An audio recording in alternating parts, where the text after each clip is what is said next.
I'm standing in a $15,000 Vera Wang dress I didn't choose at a wedding I paid for, watching my sister humiliate me in front of 300 people. "Go find another table, adopted girl." Victoria's voice cuts through the champagne-soaked laughter. "This one's for real family." The room erupts. My mother's sorry Patricia covers her mouth, but her shoulders shake with amusement. Kenneth, the man who calls himself my father, stares at his plate like a coward. I paid $30,000 for this moment. Emptied my savings account for the privilege of being reminded I don't belong. I should leave. I should run. But 22 years of swallowing their cruelty has taught me something: never let them see you break. So I stand. I smile. I raise my glass with a hand that doesn't shake. "Enjoy it, Victoria. It's the last thing I'll ever pay for." I turn toward the exit, vision blurring, when a voice, sharp, commanding, powerful, silences the entire ballroom. "Wait. Just a moment." I freeze. 300 guests freeze. Because the woman standing at the family table isn't just anyone. She's Dorothy Hayes, 82 years old, billionaire real estate mogul, Kenneth's mother. And she's looking at my sister like a predator who's finally cornered her prey. "I have an announcement," Dorothy says, her lawyer appearing beside her as if on cue. "About my will. What happens next will destroy them, expose them, and change my life forever. This is the story of how I went from the girl they threw away to the woman who inherited everything. My name is Rachel Hayes. Though for most of my 27 years, I answered to Rachel Turner. I'm a 5th-grade teacher in Seattle, the kind who keeps Band-Aids and granola bars in her desk because some kids need more than lessons. I've spent my entire adult life trying to earn something that should have been free: a family's love. 3 months ago, I sat at my kitchen table with my checkbook open and my hands shaking. The amount I was about to write would drain every penny I'd saved for a down payment on a house: $30,000. The number stared back at me like an accusation, but Victoria's voice played in my head like a siren song I couldn't resist.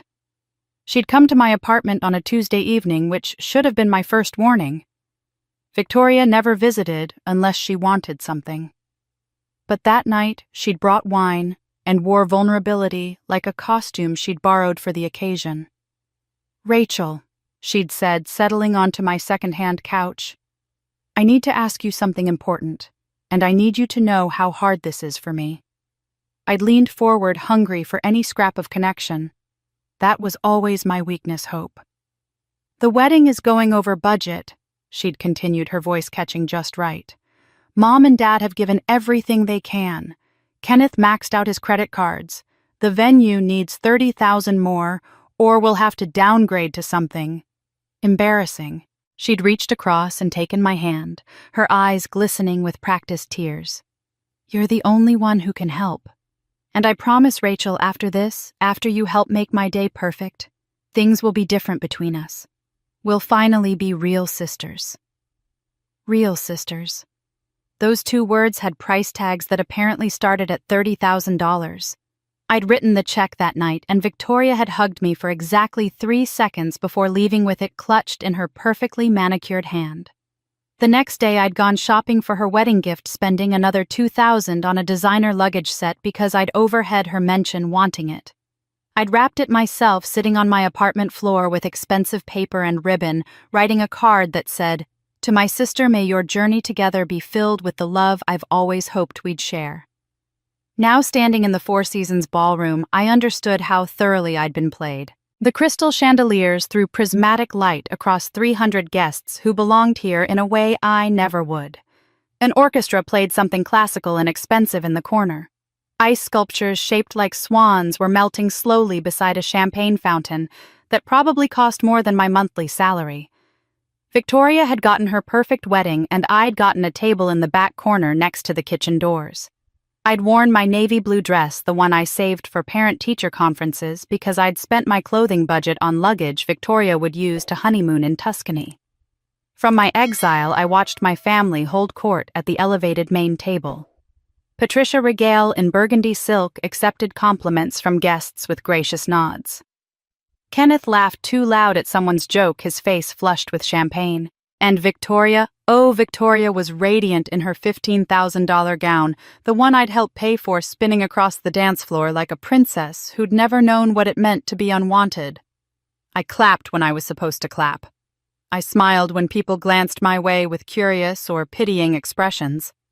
I pretended not to notice when Patricia walked past my table without acknowledgement, or when Kenneth caught my eye and quickly looked away, as if my presence embarrassed him. The dinner service was a particular kind of torture. The main tables received filet mignon and lobster tail. My table got chicken. The waiter who brought my plate wouldn't meet my eyes, and I wondered if he'd been told about the awkward adopted sister who didn't quite fit the family aesthetic. Then came the speeches. Victoria stood microphone in hand, luminous with happiness and champagne. She thanked everyone with the practiced grace of someone who'd rehearsed this moment in mirrors since childhood. My amazing parents who gave me this dream wedding. My throat tightened. My incredible bridesmaids who've been with me through everything. I waited. Our wonderful vendors, Jean, you made me feel like a princess. Marcus, the photography is going to be stunning. The list went on. Friends, distant relatives, the florist, the band leader. Everyone but me. I told myself it didn't matter. I told myself I should leave quietly with whatever dignity I had left. I was actually standing preparing to slip out through the kitchen doors when Victoria's voice rang out with perfect, devastating timing. "Oh, and Rachel!" 300 heads turned. My heart, that stupid, hopeful organ, actually leaped in my chest. Maybe this was it. Maybe she'd saved me for last. Maybe Victoria's smile was razor-sharp and cold as winter. "Go find another table, adopted girl. This one's for real family." The laughter hit me like a physical blow. Patricia's hand flew to her mouth, but her shoulders shook with barely contained amusement. Kenneth stared at his plate, jaw clenched, but he didn't speak. He never did. Victoria's bridesmaids giggled behind their hands. Even the elderly couple at table 12 chuckled, thinking it was all in good fun. I stood there frozen as $30,000 of hope shattered around my feet. This was what I'd bought the privilege of being humiliated in front of everyone who'd watched me grow up as the charity case, the obligation the girl they'd taken in and never let forget it. As I turned to leave through the blur of tears, a voice cut through the laughter like a knife through silk. "Wait, just a moment." The room fell silent. The voice belonged to Dorothy Hayes, and when she stood, the entire ballroom seemed to tilt on its axis. I'd seen Kenneth's mother perhaps a dozen times in 22 years, always at a distance, always brief. Patricia had a way of cutting those visits short with excuses about prior commitments or Rachel needing to finish homework. Now, watching her rise from the family table with the deliberate grace of someone who'd spent 8 decades learning exactly how much power a single movement could hold, I understood why Patricia had kept us apart. Dorothy Hayes was 82 years old, but age had only refined her into something formidable. Her steel-gray hair was swept into an elegant chignon, and she wore a charcoal silk suit that probably cost more than my car. But it wasn't the clothes or the diamonds at her throat that commanded attention. It was her eyes, pale blue and sharp as surgical steel, that swept across the ballroom with an expression that made grown men shift in their seats. She didn't raise her voice. She didn't need to. When Dorothy Hayes spoke, people listened, or they learned to regret it. "I have something to say." Patricia recovered first, her face stretching into that practiced smile she used when trying to control situations slipping from her grasp. "Mother Hayes, this isn't the time. We're in the middle of celebrating—" Dorothy's gaze cut to her daughter-in-law, and Patricia's words died mid-sentence. I'd never seen anyone silence Patricia with just a look before. It was like watching someone flip a switch. The orchestra had stopped playing. 300 people sat frozen champagne glasses halfway to lips' forks, suspended over plates. Even the waitstaff had stilled against the walls, sensing they were about to witness something that would be gossiped about for years. Dorothy's attention turned to Victoria, who still stood at the head table with the microphone in her hand, her earlier smugness beginning to crack around the edges. "You just humiliated the girl who paid for this spectacle." Dorothy said, her voice carrying to every corner of the ballroom without any need for amplification. "That tells me everything I need to know about your character, Victoria. You're cruel, deliberately proudly cruel, and cruelty dressed in a $15,000 gown is still just cruelty." Victoria's face went from flushed to pale in an instant. "Grandma Dorothy, I was just joking." "No." The single word cracked like a whip. "You don't get to rewrite what we all just witnessed. You humiliated your sister publicly after she emptied her savings to give you this wedding. That wasn't a joke. That was a character assassination. And these people?" Dorothy gestured to Patricia and Kenneth. Laughed. "They taught you this cruelty. They modeled it for you every single day of your life." Patricia stood now, her composure fracturing. "You have no right to come here, and I have every right," Dorothy interrupted, her tone sharpening. "I've been watching for 22 years, documenting, waiting, hoping you'd prove me wrong." She turned her gaze to Kenneth, who looked like he wanted the floor to swallow him whole. "Do you remember Rachel's 8th grade graduation, Kenneth, when she won the Academic Excellence Award for the highest GPA in her class? Do you remember being there?" The silence stretched. Kenneth stared at his hands. "You weren't there," Dorothy continued. "Neither of you were. I was. I sat in the back of that auditorium and watched her walk across that stage alone, looking for faces in the crowd that never came. She was 13 years old." My breath caught. I'd forgotten Dorothy had been there. I'd been so focused on the empty seats where my family should have been that I'd never noticed the elegant older woman in the back row. "And when Rachel was 16, Dorothy went on, her voice taking on an edge that could cut glass, "when she was hospitalized with pneumonia and spent 5 days in the pediatric ward, do you know how many times you visited her, Patricia?" Patricia's mouth opened and closed soundlessly. "Once," Dorothy answered her own question. "For 20 minutes. I have the hospital visitor logs. I also have the nurse's notes that say Rachel cried herself to sleep every night asking why her mother hadn't come back."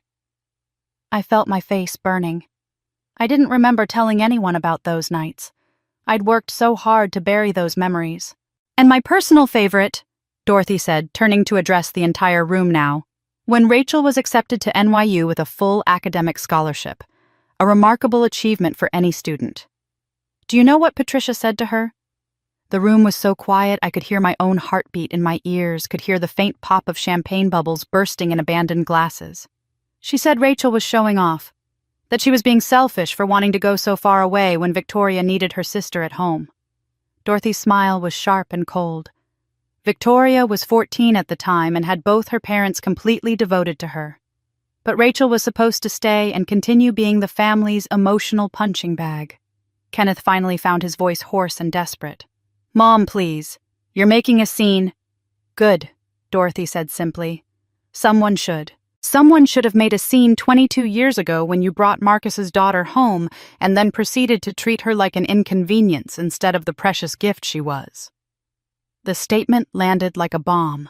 Around me, I heard gasps, whispers starting to ripple through the crowd. Marcus's daughter. What did that mean? I didn't understand. Marcus was Kenneth's brother who died in a car accident when I was 5, but I'd never met him. Dorothy walked toward me with slow, measured steps. When she reached me, she took my hand in both of hers. Her skin was soft and papery, but her grip was firm, anchoring. "Come with me, sweetheart," she said gently. Her voice transformed from steel to velvet in an instant. "We're leaving." I couldn't speak, couldn't think. I just nodded and let her lead me toward the exit, my legs moving on autopilot. The crowd parted like water. Everyone staring, phones already coming out to capture this moment that would undoubtedly be viral by morning. At the door, Dorothy paused and looked back. Her gaze found Kenneth, who'd stood from the table, his face gray with shock or shame or both. "You had one job, Kenneth," Dorothy said, and her voice carried the weight of 22 years of disappointment. "To honor your brother's memory by protecting his daughter. You failed." the words hung in the air like an executioner's blade, and I saw Kenneth actually stagger, gripping the back of his chair for support. Patricia lurched forward, her careful composure completely shattered now. His daughter. What are you talking about, Rachel? She's just some orphan from the accident. But Dorothy just smiled, cold and satisfied, and guided me through the door. Behind us, I heard chaos, erupting voices rising in confusion and speculation, Victoria's voice climbing toward hysteria.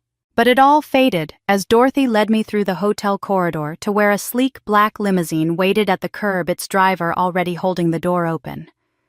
We slid into the leather interior, and as the car pulled away from the Four Seasons, I watched the hotel lights fade into the Seattle night, my mind spinning with questions I didn't know how to ask. Dorothy squeezed my hand, and when I turned to her, her expression had softened into something almost tender. "That wasn't just anger, sweetheart," she said quietly. "That was a declaration of war, and we're going to win." In the limousine's leather silence, Dorothy's words about Marcus being my father unlocked a door in my memory I'd spent 22 years keeping sealed. The images came flooding back with the sharp clarity of a wound reopening. I was 5 years old, and the hospital room smelled like antiseptic and something else, something metallic that I would later understand was fear. My head hurt where they'd bandaged it, and I kept asking for my daddy because he always made everything better. He'd pick me up and spin me around until I laughed so hard my stomach hurt, and he'd read me stories in funny voices, and he'd promised we'd go to the zoo that weekend to see the new baby elephant. A nurse with kind eyes and tired smile had knelt beside my bed, taking my small hand in hers. "Sweetie," she'd said, her voice breaking just a little, "your mommy and daddy were hurt very badly in the accident. They went to heaven to be with the angels." I hadn't understood. Not really. I'd asked when they were coming back, and the nurse had started crying, which scared me more than anything else that terrible day. Then Kenneth and Patricia had arrived. I'd never seen them before. Kenneth was tall and tried to smile, but his eyes were red and puffy. He'd knelt down beside my hospital bed, and I'd shrunk back against the pillows, clutching the stuffed rabbit my daddy had won for me at the fair. "Hi, Rachel," he'd said softly. "I'm your Uncle Kenneth. Your daddy was my brother. I loved him very much." His voice had caught. "You're going to come live with us now. With me and Aunt Patricia and your cousin Victoria. You're going to be safe, I promise." Patricia had stood behind him, arms crossed over her chest, and I remember thinking she looked like the evil stepmother from the Cinderella book my mommy used to read me. She hadn't smiled. She just looked at me the way you'd look at a stray dog someone expected you to take home, calculating the inconvenience. The social worker, a woman with short gray hair and a clipboard, had explained something about next of kin and custody and legal guardianship. Kenneth had signed papers. Patricia had asked questions about insurance and death benefits in a voice too loud for the quiet hospital room. When they'd taken me to their house 3 days later, I'd brought only one thing from my old life, my rabbit Mr. Hoppy, with his worn blue velvet ears and the smile stitched in pink thread. My daddy had given him to me. He was all I had left. Patricia had thrown him away 2 weeks later, pulling him from my arms while I screamed and cried. "You're 7 years old, Rachel. Much too old for stuffed toys. You need to grow up now." She'd dropped Mr. Hoppy in the kitchen trash, and when I'd tried to dig him out later that night, the garbage had already been taken to the curb. That was my first lesson. Everything I loved could be taken away. The second lesson came when I was 7 in Mrs. Patterson's second-grade class. We'd been learning about families, and Mrs. Patterson had asked us to draw pictures of our families to hang in the hallway. I'd worked so carefully using every crayon in the box. I'd drawn my mommy with her long brown hair and pretty smile. My daddy, tall and strong, beside her, wearing his favorite blue shirt. And me in the middle, holding both their hands, all of us smiling under a bright yellow sun. I'd been so proud of it. For the first time since the accident, I'd let myself remember them clearly, let myself draw the happiness we'd had. I'd thought maybe if I showed Kenneth and Patricia, they'd understand. They'd let me talk about my real parents. They'd see that remembering didn't mean I was ungrateful. I'd run into the house after school, my drawing clutched in both hands. Patricia had been in the kitchen chopping vegetables for dinner. "Look what I made," I'd announced, holding it up. She'd glanced over and her face had transformed. The knife had clattered to the cutting board. She'd snatched the drawing from my hands so fast it had torn at the corner. "What is this?" Her voice had been ice. "It's my family," I'd said, confused by her reaction. "It's Mommy and Daddy, from before. Mrs. Patterson said to draw our families and I wanted to show you because The sound of tearing paper had cut off my words. Patricia had ripped my drawing in half, then in quarters, then kept tearing until it was confetti on the kitchen floor. "Those people are gone, Rachel." Each word had been sharp enough to draw blood. "We're your family now. Kenneth and Victoria and me. If you keep talking about them, if you keep living in the past, we'll think you don't want to be here." She'd leaned down, getting right in my face. "Do you want to be here, Rachel? Or should we call social services and have them find somewhere else for you to go?" Terror had closed my throat. I'd heard the girls at school talking about foster care, about group homes where nobody wanted you and you got moved around like luggage. "I want to stay," I'd whispered. "Then you never speak of them again." Patricia had set her fingers, digging into my shoulders. "Your last name is Turner now. You belong to us. Your old life is dead and buried with them. Do you understand?" I'd nodded, tears streaming down my face, and swept up the pieces of my parents while Patricia went back to making dinner as if nothing had happened. That night I'd hidden the fragments under my mattress, but by morning they were gone. Patricia must have searched my room while I slept. After that, I'd learned to bury the memories deep, to pretend I'd never had another family, to accept that love was something I had to earn through perfect behavior, perfect grades, perfect gratitude. But perfect was never enough. Christmas mornings were lessons in inequality. Victoria would tear through mountains of presents, new clothes and electronics and jewelry piling up around her like she was a princess in a fairy tale. I'd get 2 boxes, maybe 3 if I'd been especially good. Socks, a practical winter coat, once a calculator for school. "You should be grateful we took you in," Patricia would say, watching me fold tissue paper while Victoria squealed over her new laptop. "Not everyone gets a second chance, Rachel. Some orphans end up with nothing." Victoria got her room redecorated every year, new themes following her changing interests. Horses one year, then Paris, then modern minimalist, when she decided she was too sophisticated for childish things. My room stayed the same for 13 years, white walls and a plain blue bedspread sparse as a hotel room. When Victoria turned 16, Kenneth bought her a red Volkswagen Beetle with a bow on top. I rode the bus in the rain, walked when I missed it, and later worked part-time at the library to save for a used bicycle. I did all the chores: dishes, laundry, vacuuming, yard work. Victoria would sprawl on the couch watching television, and if I asked her to help, Patricia would appear like a summoned demon. "Victoria has homework. You know how important her education is. Stop being lazy, Rachel." Kenneth would sometimes catch my eye during these moments, and I'd see something flicker across his face, discomfort maybe, or shame. But he never said a word, never defended me, never stood up to his wife. He was a coward dressed in a father's clothing, and I learned not to expect anything from him except disappointment. So I became perfect. Straight A's, never a complaint, always grateful, always smiling. Thank you for letting me live here. Thank you for feeding me.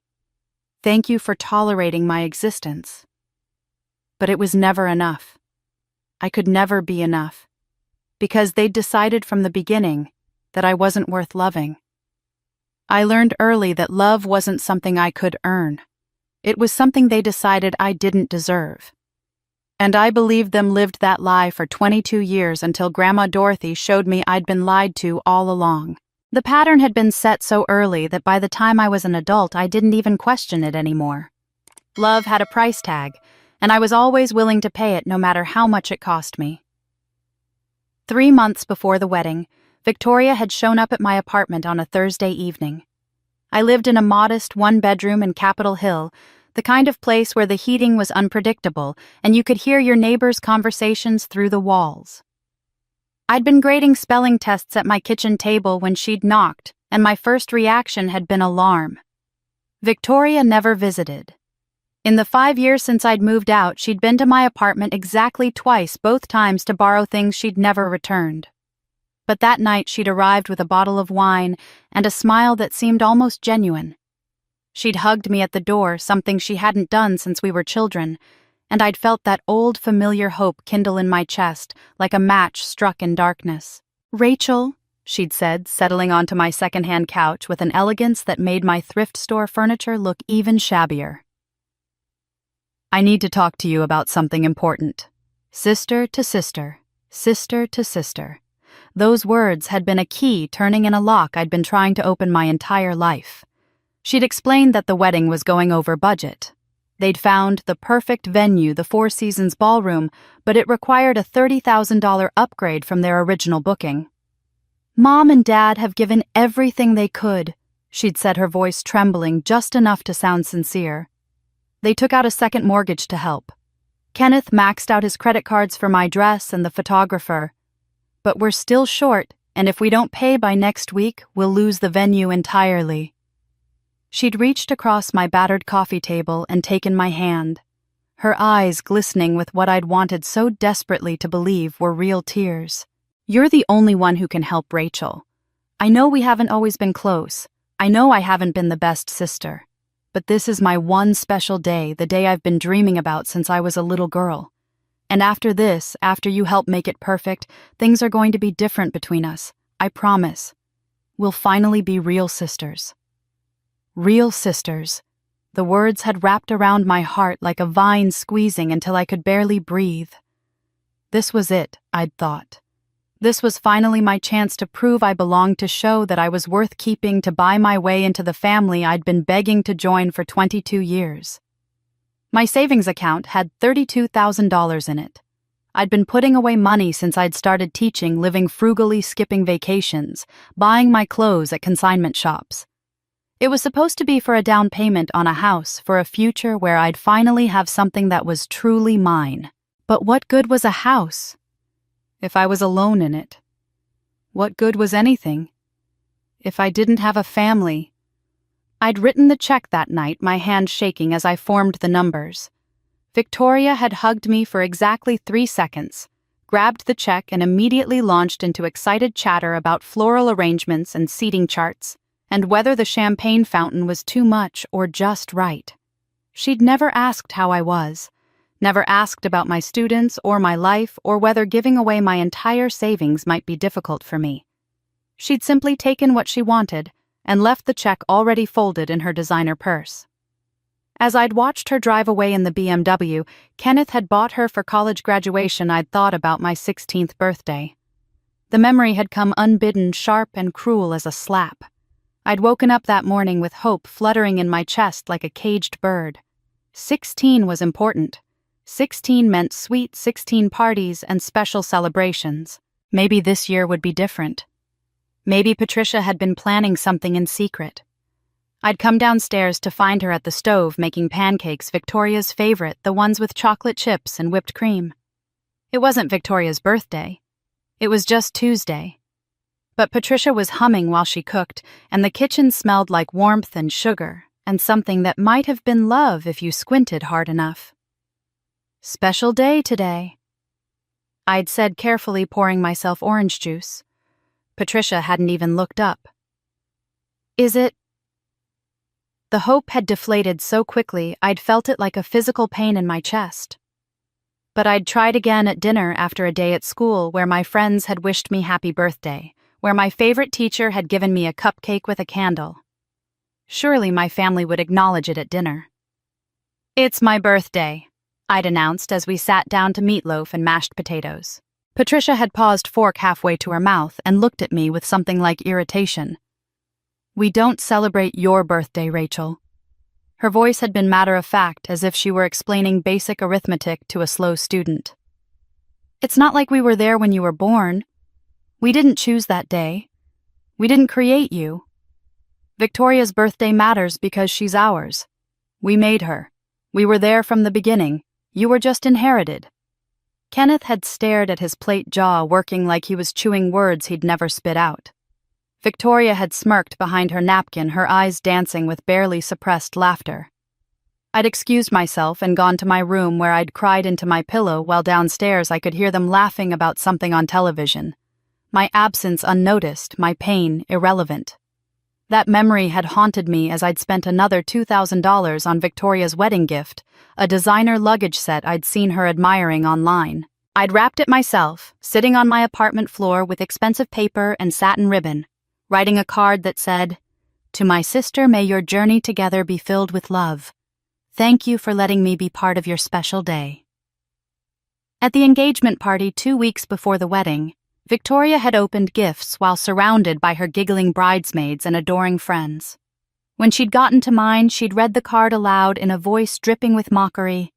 "Thank you for letting me be part of your special day."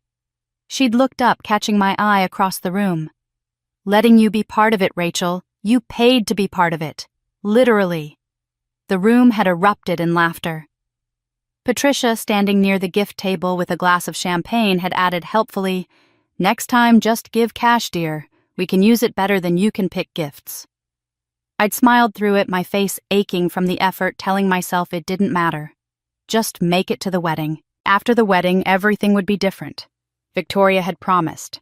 After I'd proven my love with $30,000 and a $2,000 gift, and all the years of trying to be good enough, surely then I'd finally belong. But standing in that Four Seasons ballroom listening to Victoria tell me to find another table, I'd understood with brutal clarity that no amount of money would ever be enough. No sacrifice would ever earn me the love I'd been chasing. Because you can't buy something from people who've decided you're not worth selling to. I spent $32,000 trying to buy a family. I didn't know yet that I'd already had one and they'd stolen it from me. The Four Seasons ballroom was everything Victoria had dreamed of, and I'd arrived early enough to watch the final preparations transform the space into something out of a magazine spread. Crystal chandeliers cast prismatic rainbows across white linen tablecloths. Centerpieces of white roses and orchids bloomed from silver vases so tall they seemed to touch the ceiling. The polished marble floor reflected the soft glow of hundreds of candles arranged on every surface. It was breathtaking. It was also $30,000 of my future scattered across a single room for a single night. I approached the seating chart displayed on an easel near the entrance, a beautiful calligraphed arrangement showing each table and its assigned guests. My eyes scanned the names looking for my own. Table 1 held Kenneth, Patricia, Victoria, and her new husband. Table 2 was for the bridesmaids and groomsmen. Table 3 for Patricia's parents and siblings. I kept reading. Table 4, 5, 6. Aunts, uncles, cousins, friends. My name should be near the family tables, surely. We were sisters after all. Victoria had said so. But I reached table 12 and still hadn't found myself. A cold feeling started in my stomach and spread outward like ice water through my veins. "Excuse me," I said to a coordinator passing by with a clipboard and a headset. "I don't see my name on the seating chart." She stopped, consulted her list, her perfectly plucked eyebrows drawing together. "What's your name?" "Rachel Hayes. I'm the bride's sister." Her frown deepened. She brought her radio to her lips. "Hey, do we have a Rachel Hayes on the guest list?" "She says she's family, but I'm not seeing her on the chart." Static, then a voice crackling back. "Who?" The coordinator looked at me with barely concealed impatience, already late for whatever crisis was unfolding in the kitchen. "The bride's sister." A long pause. Then, "Oh, yeah, the adopted one. They said just have her find a seat somewhere. Didn't specify where." The coordinator's expression shifted into something between pity and discomfort. She gestured vaguely toward the back of the ballroom. "Just find an open seat. Table 11 has some space." Table 11 was in the far back corner, tucked beside the swinging kitchen doors, where waitstaff would be rushing in and out all night. It was the table they'd use for overflow for +1s who RSVP'd late for people who weren't quite important enough to plan for. I walked toward it on legs that felt disconnected from my body, my navy blue dress suddenly feeling even more inadequate against the sea of designer gowns and tailored suits surrounding me. The other people at table 11 were strangers. An elderly couple who introduced themselves as friends of Victoria's husband's great-aunt. A middle-aged man who worked with Kenneth, but seemed surprised to have been invited at all. A young woman who was someone's plus one and kept checking her phone. None of them knew the family. None of them knew me. We were the cast-offs, the afterthoughts seated where we wouldn't interfere with the real celebration happening at the front of the room. I sat down and tried to make myself small, which had always been my greatest talent. The reception began, and I watched it unfold like I was viewing it through glass.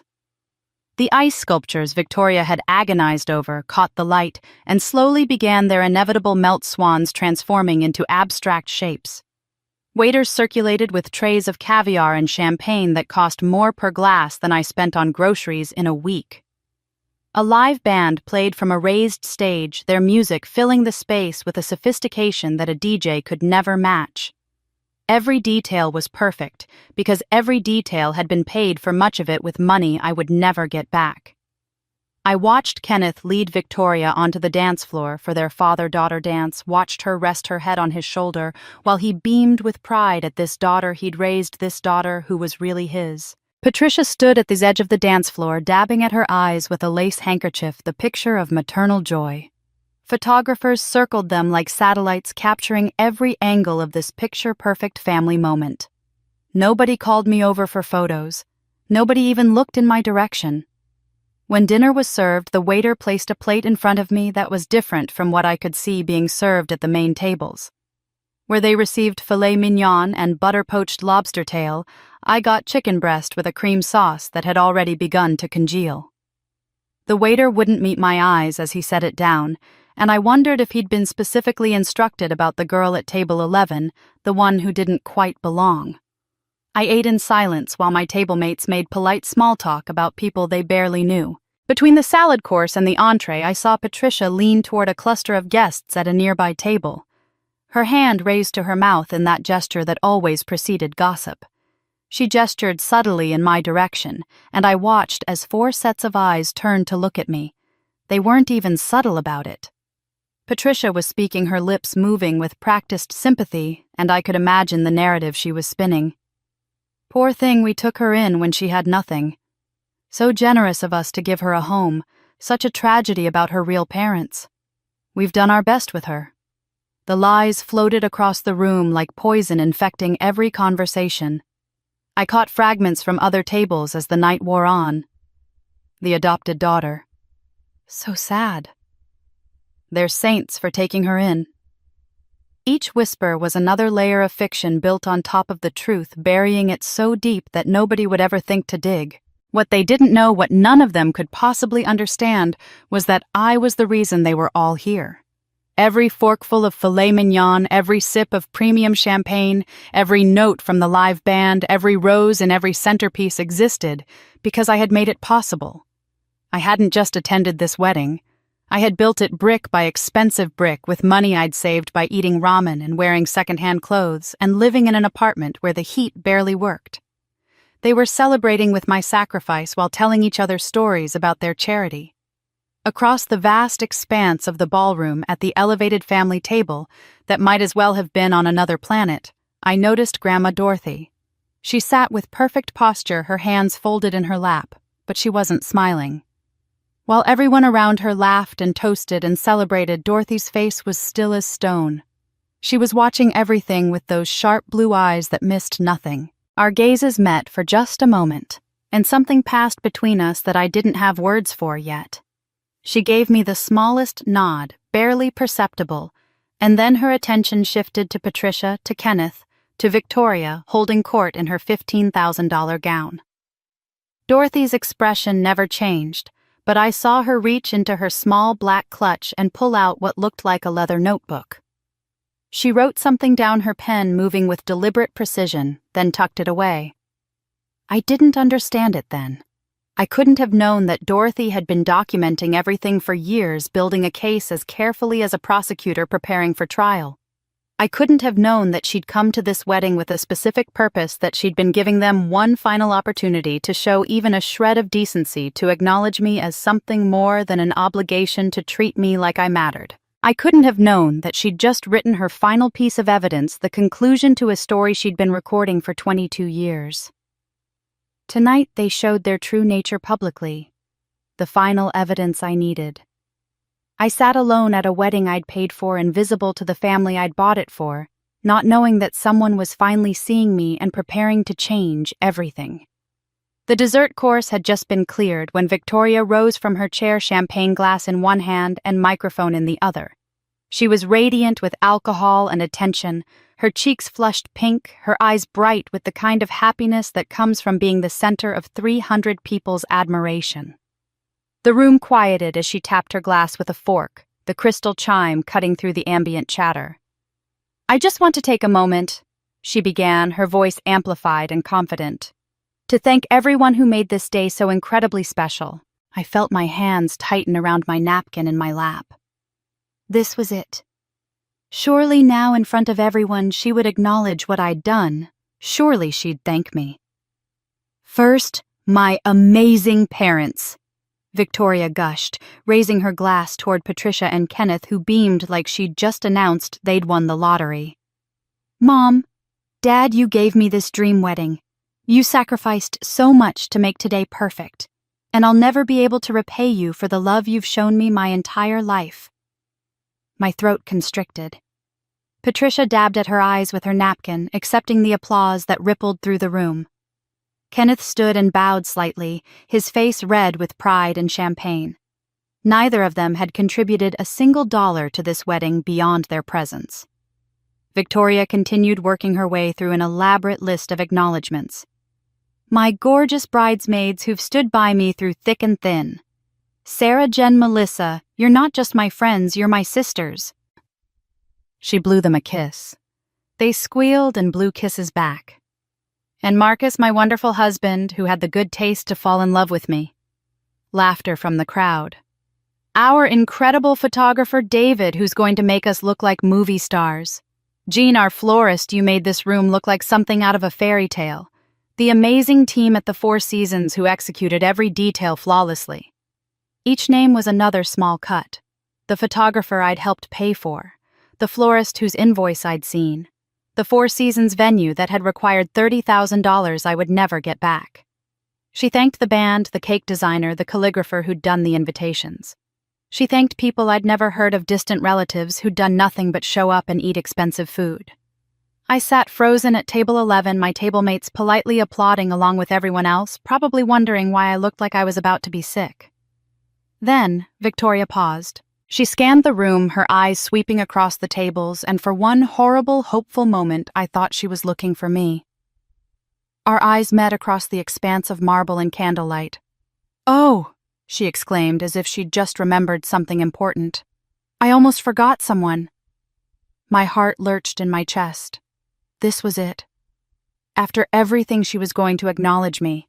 She was going to thank me in front of all these people, and maybe finally it would all be worth it. "Rachel." Victoria said my name, sounding strange in her champagne-sweetened voice. "My adopted sister, who's been so generous." There was something in her tone that made my skin prickle with warning, but I stood anyway, my legs shaky, trying to smile, trying to be gracious. Victoria's expression shifted, her smile turning sharp at the edges. She let a bead of silence hang in the air, building toward something I couldn't yet see coming. "But honestly," her voice dripped with mock sincerity, "go find another table, adopted girl. This one's for real family." The room erupted in laughter. It started with Victoria's bridesmaids, then spread like wildfire through the crowd. People thought it was a joke, part of some rehearsed sister banter they didn't understand. But I understood. I understood perfectly. Patricia's hand flew to her mouth, her shoulders shaking, though whether with laughter or the performance of trying to contain it, I couldn't tell. Kenneth's face had gone red, but he was chuckling too, looking around at the other guests, as if to say, "Kids, what can you do?"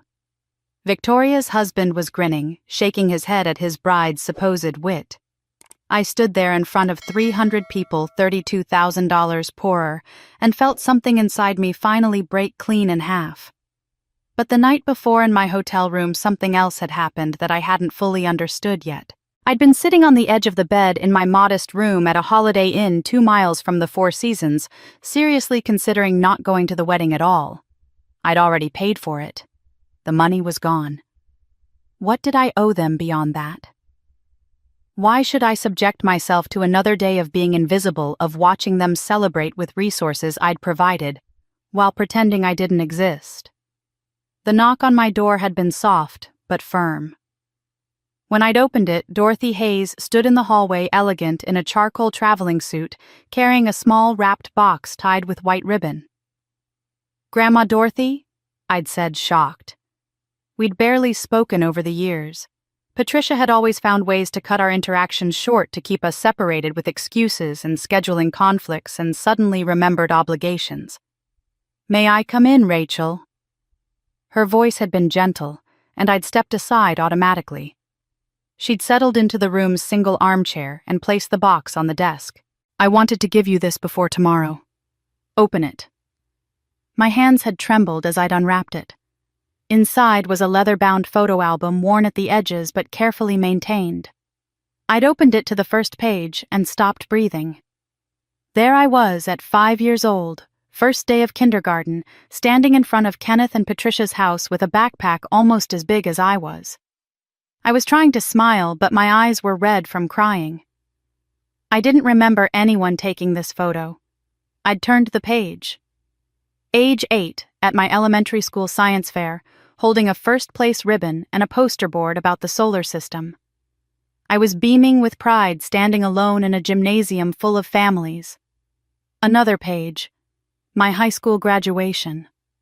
I was in my cap and gown, holding my diploma, standing in front of the school's main entrance. Alone. Patricia and Kenneth hadn't come. They'd said Victoria had a volleyball tournament that day that was more important. More pages. My college acceptance letter to NYU, which I held up to the camera with a smile that held both joy and uncertainty. I'd turned down NYU in the end. Kenneth had told me I was showing off by even applying to such a prestigious school, and Patricia had made it clear that if I moved across the country, I'd be on my own financially. I'd gone to University of Washington instead, staying close, staying available, staying grateful. Every major moment of my life was documented in this album. Birthday dinners I'd celebrated alone at cheap restaurants. Award ceremonies where I'd sat in auditoriums full of proud families while my chair remained empty. College move-in day where I'd hauled boxes up 3 flights of stairs by myself. "Where did you get these?" I'd whispered, tears streaming down my face. Dorothy had leaned forward and taken my hand. "I took them, Rachel. All of them. For 22 years I hired a private investigator to document your life. Every school event Kenneth and Patricia missed, I made sure someone was there. Photographing, recording, witnessing." "Why?" The word had come out broken. "Because someone needed to remember you, sweetheart. Someone needed to witness that you mattered." Dorothy's eyes had been fierce. I couldn't intervene directly. Kenneth is my son, and the family dynamics were complicated. Patricia had made it clear that if I pushed too hard, she'd cut off my access to you entirely. So I had to be strategic. I had to wait. But I never stopped watching.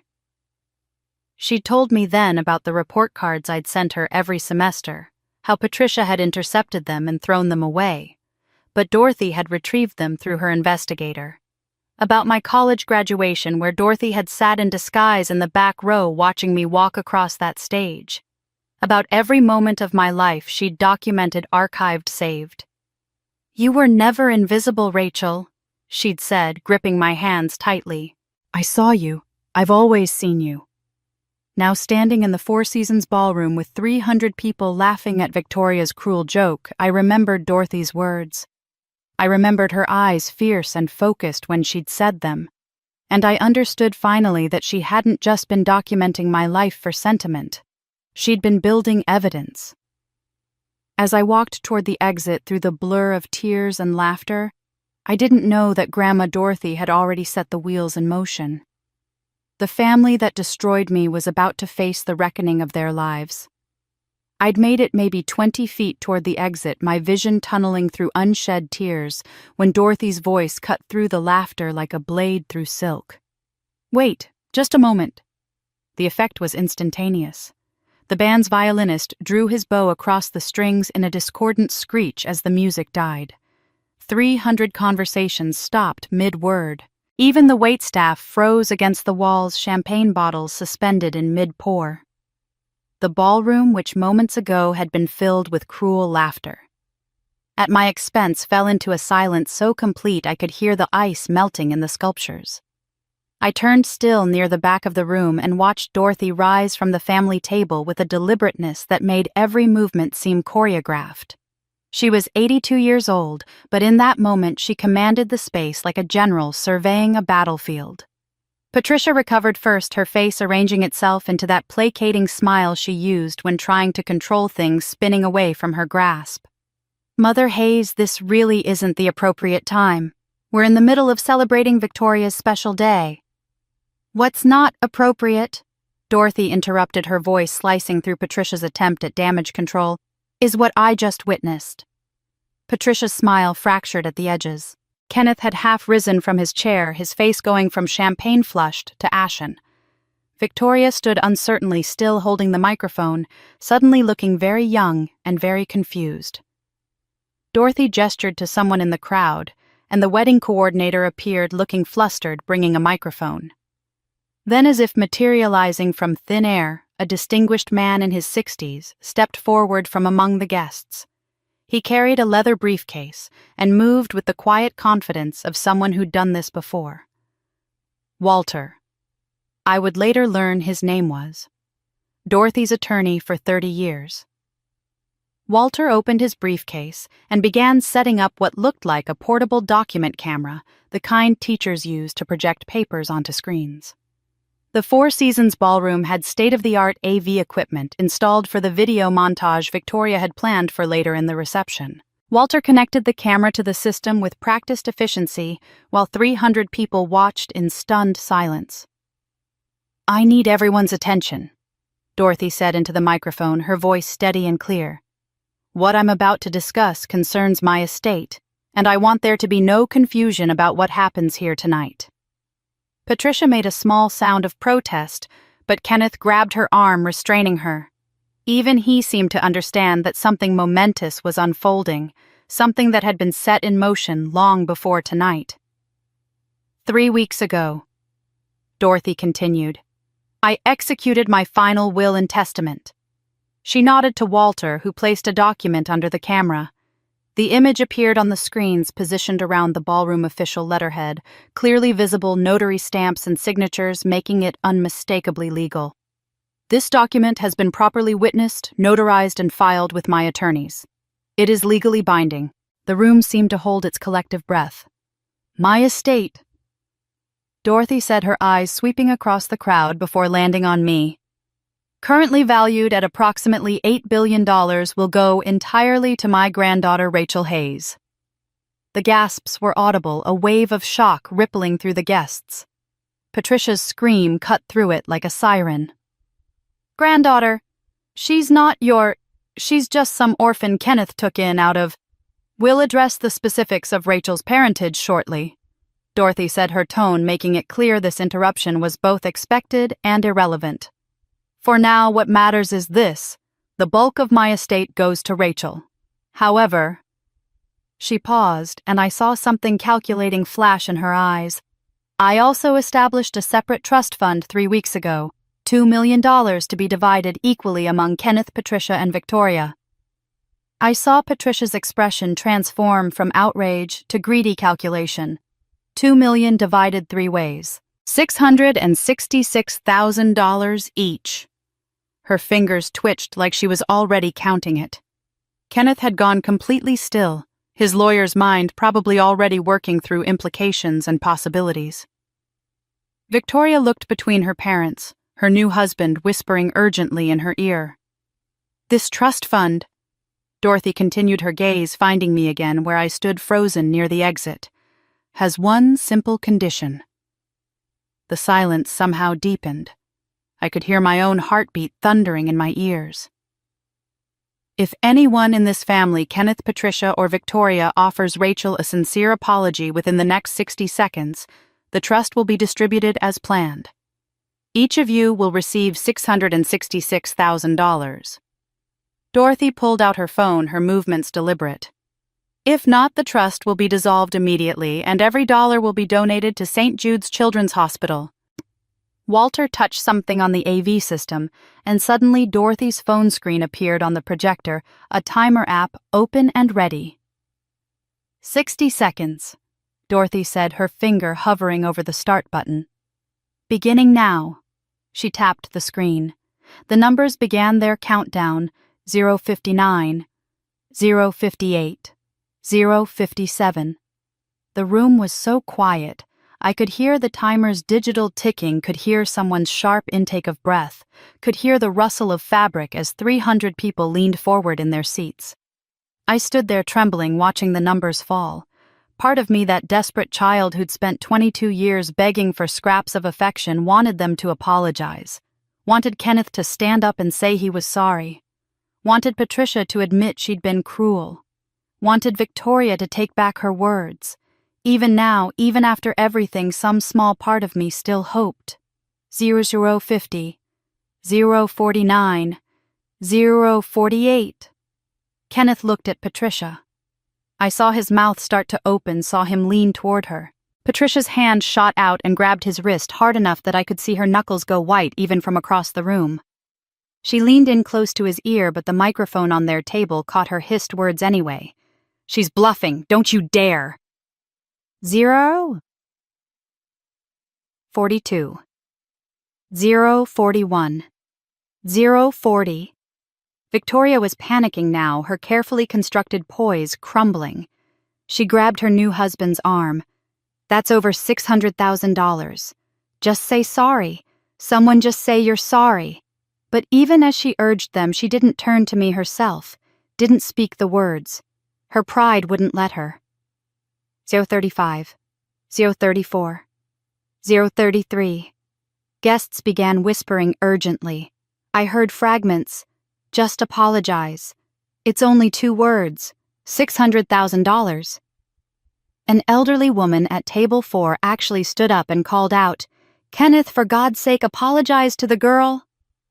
But Patricia's grip on Kenneth's wrist tightened. Kenneth's face was gray sweat beading on his forehead, but he didn't move, didn't speak. 0:25, 0:24, 0:23. Dorothy stood perfectly still, watching her son with an expression of profound disappointment. This was a test, I realized, not just for the money. She was giving them one last chance to prove they had any decency left. One final opportunity to show that somewhere beneath the cruelty and the manipulation they were capable of basic human kindness. 0:15, 0:14, 0:13. Patricia's whisper carried through the ballroom's perfect acoustics, her voice shaking with fury and desperation. "We raised her. We put a roof over her head for 18 years. We don't owe her anything." 0:08, 0:07, 0:06. I realized with crystal clarity that they wouldn't do it. Even for $666,000 each, they wouldn't say 2 words. Wouldn't apologize for a lifetime of cruelty. Because apologizing would mean admitting they'd done something wrong. And in their minds, they hadn't. In their minds, I should still be grateful. Yeah. 0, P. 0, 2, 0, 0. Dorothy tapped her phone screen. The timer stopped. The silence that followed was absolute. "Time's up," Dorothy said softly. She looked at Kenneth, at Patricia, at Victoria, her expression carved from ice. "You just chose pride over $2 million. You couldn't manage 2 words in 60 seconds to claim $666,000 each." She shook her head slowly. That tells me everything I needed to know." She turned to Walter. "Dissolve the trust immediately. Donate every dollar to St. Jude's Children's Hospital in my son Marcus Hayes' name." Walter nodded, already pulling out his phone to make the call. In 60 seconds of silence, they proved what I'd known for 22 years: I was never family. I was a transaction. And now they'd just lost the biggest deal of their lives. The ballroom exploded into chaos the moment Dorothy finished speaking. Patricia's scream was primal, raw with fury and disbelief. She lunged from her chair so violently that it toppled backward, hitting the floor with a crash that made several guests jump. "You can't do this. I'll sue. That money belongs to Kenneth. He's your son." Kenneth was on his feet too, trying to grab his wife's arm while simultaneously reaching toward Dorothy with his other hand, his face a mask of desperation. "Mom, please, let's talk about this privately. We can work this out. You don't understand what you're doing." But Dorothy wasn't looking at them anymore. She was looking at me, her expression softening from granite to something almost tender. She walked toward me with steady, measured steps, and when she reached me near the exit, she took my hand in both of hers. "We're leaving. Now." I couldn't speak, couldn't process what had just happened. I simply nodded, letting her lead me like a child, my legs moving on autopilot, while my mind spun in circles trying to catch up. Walter was already beside us, briefcase in hand, moving with the efficient grace of someone who'd coordinated this exit strategy long before tonight. Around us, the wedding reception had descended into complete pandemonium. Victoria was sobbing, mascara running in black rivers down her face, her new husband looking shell-shocked and confused. Guests were pulling out their phones, some filming openly, others texting frantically. This would be on social media before we even left the parking lot. We were nearly to the side exit when Patricia broke free from Kenneth's restraining grip and charged toward us. 2 security guards materialized, also prearranged, I realized dimly, and intercepted her before she could reach Dorothy, but her voice carried across the ballroom, shrill and accusatory. "That money belongs to Kenneth. He's your son, your flesh and blood. How can you give everything to some orphan girl over your own child?" Dorothy stopped. For a moment I thought she might keep walking, might let the statement hang unanswered in the air. But then she turned slowly and looked back at Patricia with an expression that could have frozen fire. "And Marcus was my son too," Dorothy said, her voice cutting through the chaos like a judge delivering a verdict. "The son you let die a second time by erasing his daughter from existence. You took everything from her, her name, her history, her inheritance, and you had the audacity to make her grateful for it."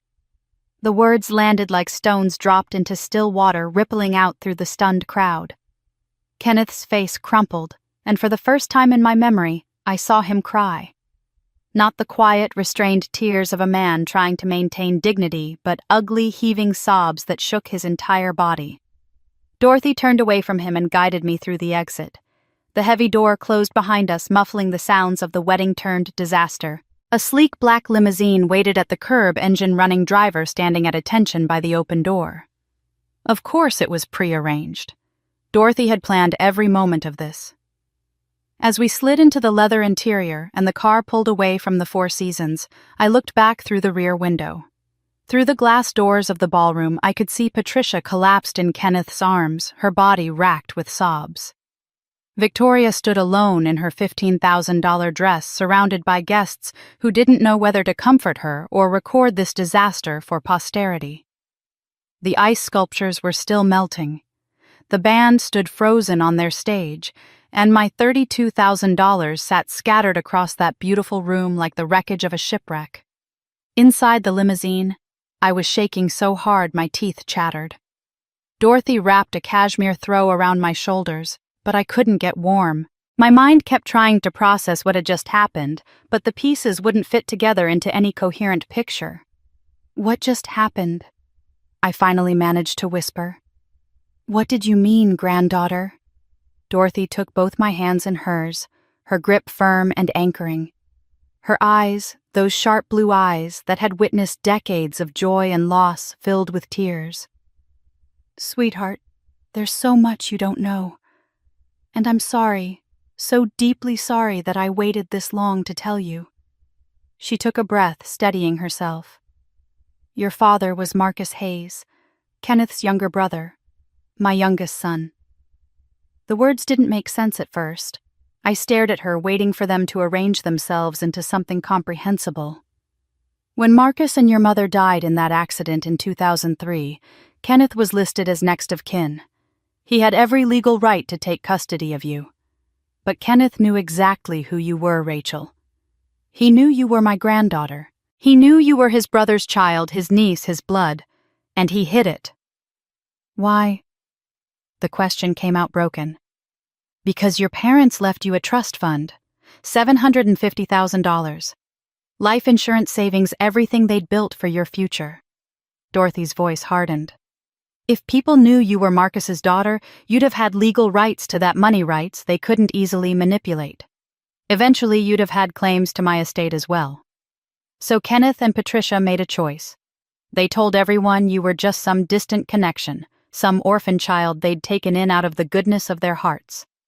They adopted you under their last name Turner, instead of letting you keep Hayes. They buried your identity so deeply that even you forgot who you really were." I felt like I was falling, like the ground had opened beneath me, and I was tumbling through empty space. "I've been your granddaughter this whole time." "Since the day you were born," Dorothy confirmed, tears now spilling down her cheeks. "I found out through a DNA test at the hospital right after the accident. Hospital protocol required proof of relationship before releasing certain information. Kenneth was there when the results came back. He saw them with his own eyes, saw proof that you were Marcus's daughter, that you were my blood." "But you never told me," I said, not accusing, just trying to understand. "I told Kenneth we should keep it quiet for a while, until you were older, to protect you from the complications of estate planning and inheritance questions. You'd just lost your parents. You were traumatized, grieving. I thought we were giving you time to heal before adding more complexity to your life." Dorothy's hands tightened on mine. "But Kenneth used that silence to erase you completely. He and Patricia turned my protection into a weapon. They used my own strategy against you, and I didn't realize it until it was too late. By the time I understood what they were doing, you were already so damaged, already so conditioned to believe you were nothing." I thought about all those years, all those moments when Kenneth had looked uncomfortable but said nothing. All those times I'd felt like something was wrong, but couldn't name what. He'd known. Every single day he'd known I was his brother's daughter, and he'd let Patricia treat me like garbage anyway. "I've spent 22 years gathering evidence," Dorothy said, her voice taking on that steel edge I'd heard in the ballroom. "Bank records, witness testimonies, documentation of every cruelty, every lie. Tonight was the final test. I wanted to give them one last chance to show they had any decency left, any capacity for basic human kindness. They failed spectacularly." She reached for Walter's briefcase, which sat on the seat beside her. Opening it, she pulled out folders thick with documents, photographs, highlighted bank statements. "Tomorrow we go to war. We're going to take back everything they stole from you, your money, your name, your dignity, your history, all of it." "Why now?" I asked, though part of me already knew the answer from the way she'd moved tonight, from the careful deliberation of someone working against a deadline. Dorothy's face softened with sadness. "Because I'm dying, sweetheart. Stage 4 pancreatic cancer. The doctors give me 6 months, maybe less. I don't have time to be patient anymore, don't have time to wait for them to change or grow or suddenly develop consciences." She squeezed my hands. "But I have enough time. Enough time to make sure you get justice, to make sure the truth comes out, to make sure you inherit what's rightfully yours." The limousine was gliding through Seattle's nighttime streets, heading toward an address I didn't recognize.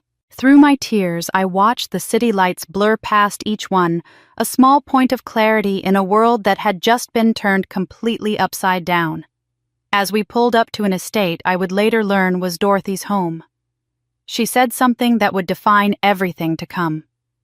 Her voice quiet but absolutely certain. "They took 22 years from you, Rachel. We're going to take their next 22 years from them, And we'll do it legally, publicly, and completely. The limousine turned onto a private drive that wound through towering evergreens, their branches creating a canopy that filtered the moonlight into silver patterns on the pavement. When the trees finally parted, I saw the house for the first time and understood immediately why Patricia had spent 22 years keeping me away from it. Dorothy's estate sat on the shores of Lake Washington, like something out of a dream, all clean lines and floor-to-ceiling windows that reflected the water's dark surface. It wasn't a gaudy mansion trying to prove its worth through excess. It was elegant, understated, the kind of wealth that didn't need to announce itself because it had nothing to prove. The property had to be worth $40 million, at least maybe more, and as the car pulled up to the entrance, I felt something crack open inside my chest. This was my grandmother's home. This place had existed my entire life, just across the city, while I'd grown up in rooms with bare walls and hand-me-down furniture, believing I should be grateful for even that. Dorothy led me inside, her hand steady on my elbow as if she knew my legs might give out at any moment. The interior took my breath away. Marble floors polished to a mirror shine stretched beneath my feet. Original artwork hung on walls painted in warm, inviting colors. A grand staircase curved up to the second floor, its banister carved from dark wood that gleamed with decades of careful maintenance. But what struck me most was the library I glimpsed through an open doorway, floor-to-ceiling shelves filled with leather-bound books, a rolling ladder attached to brass rails, the kind of room I'd dreamed about as a child who'd loved to read but never had more than a handful of books at a time. "Come," Dorothy said softly, guiding me up the staircase. "I want to show you something." She led me down a hallway lined with photographs, and I recognized faces in some of them. Dorothy as a younger woman standing in front of construction sites in various stages of completion. The real estate empire she'd built over 50 years, brick by brick, deal by deal. Then other photos more personal. Two boys, maybe 8 and 5 years old, grinning at the camera with gap-toothed smiles. Kenneth and Marcus, I realized. My father as a child, his eyes bright with mischief and joy. Dorothy stopped in front of a door near the end of the hall and opened it. "This was going to be your room," she said. "I had it prepared years ago, waiting for the day you'd finally come home." The room was beautiful. Not decorated for a child, but for a young woman. Soft gray walls, white furniture with clean lines, a bed with a plush duvet in pale blue. Watercolor paintings of the Seattle skyline hung above a desk positioned to catch the natural light from windows that overlooked the lake. Bookshelves already filled with classics and contemporary novels. A comfortable reading chair in the corner with a floor lamp beside it. Someone had put thought into this room, had imagined the person who would live here, and what she might need to feel safe and loved. But it was the nightstand that destroyed me. There, in a simple silver frame, was a photograph I'd never seen before. A man in his early 30s held a tiny baby swaddled in a pink blanket. He was looking down at her with an expression of such pure, unguarded love that it hurt to witness. The baby's eyes were open, dark, and unfocused, one small hand visible above the blanket's edge. "That's Marcus holding you," Dorothy said quietly. "About 3 hours after you were born. He called me from the hospital crying because he was so happy. He said, 'Mom, I didn't know I could love anything this much.'" I picked up the frame with shaking hands. My father. I tried to pull his features from the depths of memory, but nothing came except fragments, impressions. The smell of his cologne. The sound of his laugh. The way he used to spin me around until I was dizzy with joy. Patricia had destroyed every photo, erased every tangible reminder of who I'd come from, and I'd been too young to hold on to more than ghosts. "I haven't seen his face since I was 7 years old," I whispered, tears flowing freely now. Dorothy sat on the edge of the bed and pulled me down beside her, letting me cry against her shoulder the way I should have been allowed to cry 22 years ago when my world first shattered. When I could breathe again, she led me back downstairs to her study. Walter was waiting there, surrounded by banker's boxes stacked against the walls. He stood when we entered, his expression grave but kind. "Rachel," he said, extending his hand formally, I've been your grandmother's attorney for 30 years. I'm going to be yours now too, if you'll have me. I shook his hand, still feeling disconnected from my body, from reality, from everything I'd thought I knew about my life. Walter gestured to the boxes. What you're looking at is 22 years of documentation. Your grandmother didn't just watch you grow up from a distance. She investigated. She collected evidence. He opened the nearest box and pulled out a folder. Bank records showing every withdrawal Kenneth and Patricia made from your trust fund between 2003 and 2021. $750,000 transferred systematically into their personal accounts and spent on everything from vacations to Victoria's car to home renovations. He pulled out another folder. School records documenting every academic achievement they ignored. Teacher testimonies about parent-teacher conferences they never attended. Your middle school principal's statement about the time you won a regional writing competition and they didn't even pick up the trophy. Another folder. Medical records from your hospitalization at 16. The nurses documented that your guardians visited once for less than 30 minutes during a 5-day stay. The evidence kept coming, box after box, a mountain of proof that my entire childhood had been exactly as cruel and calculated as I'd always felt it was but had been taught to deny. Your grandmother has built an airtight case, Walter said. We're filing a civil lawsuit for breach of fiduciary duty, fraud, and embezzlement. We're suing for the return of your trust fund, $750,000, plus 22 years of compound interest and damages. How much would that be? I asked, my voice barely audible. Approximately $2.1 million, Walter said, plus punitive damages we'll argue for at trial. We intend to make this very, very expensive for them.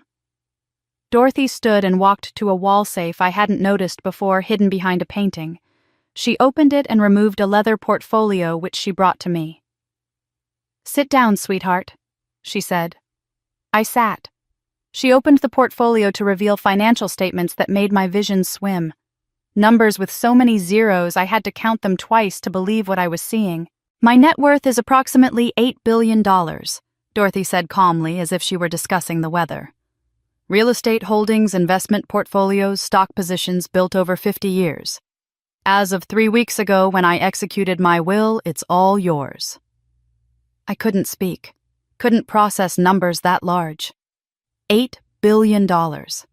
It was incomprehensible. I can't accept this, I finally managed. It's too much I didn't earn. It's not charity, Dorothy interrupted firmly. You're my granddaughter. This is your birthright. Marcus should have inherited half of this someday, but he died. Kenneth was supposed to inherit the other half. Her expression hardened. But Kenneth betrayed his brother's memory by erasing you, by stealing from you, by allowing his wife to abuse you for 2 decades. So he gets nothing. She pulled out another document, medical records with a hospital logo at the top. I'm dying, Rachel. Stage 4 pancreatic cancer.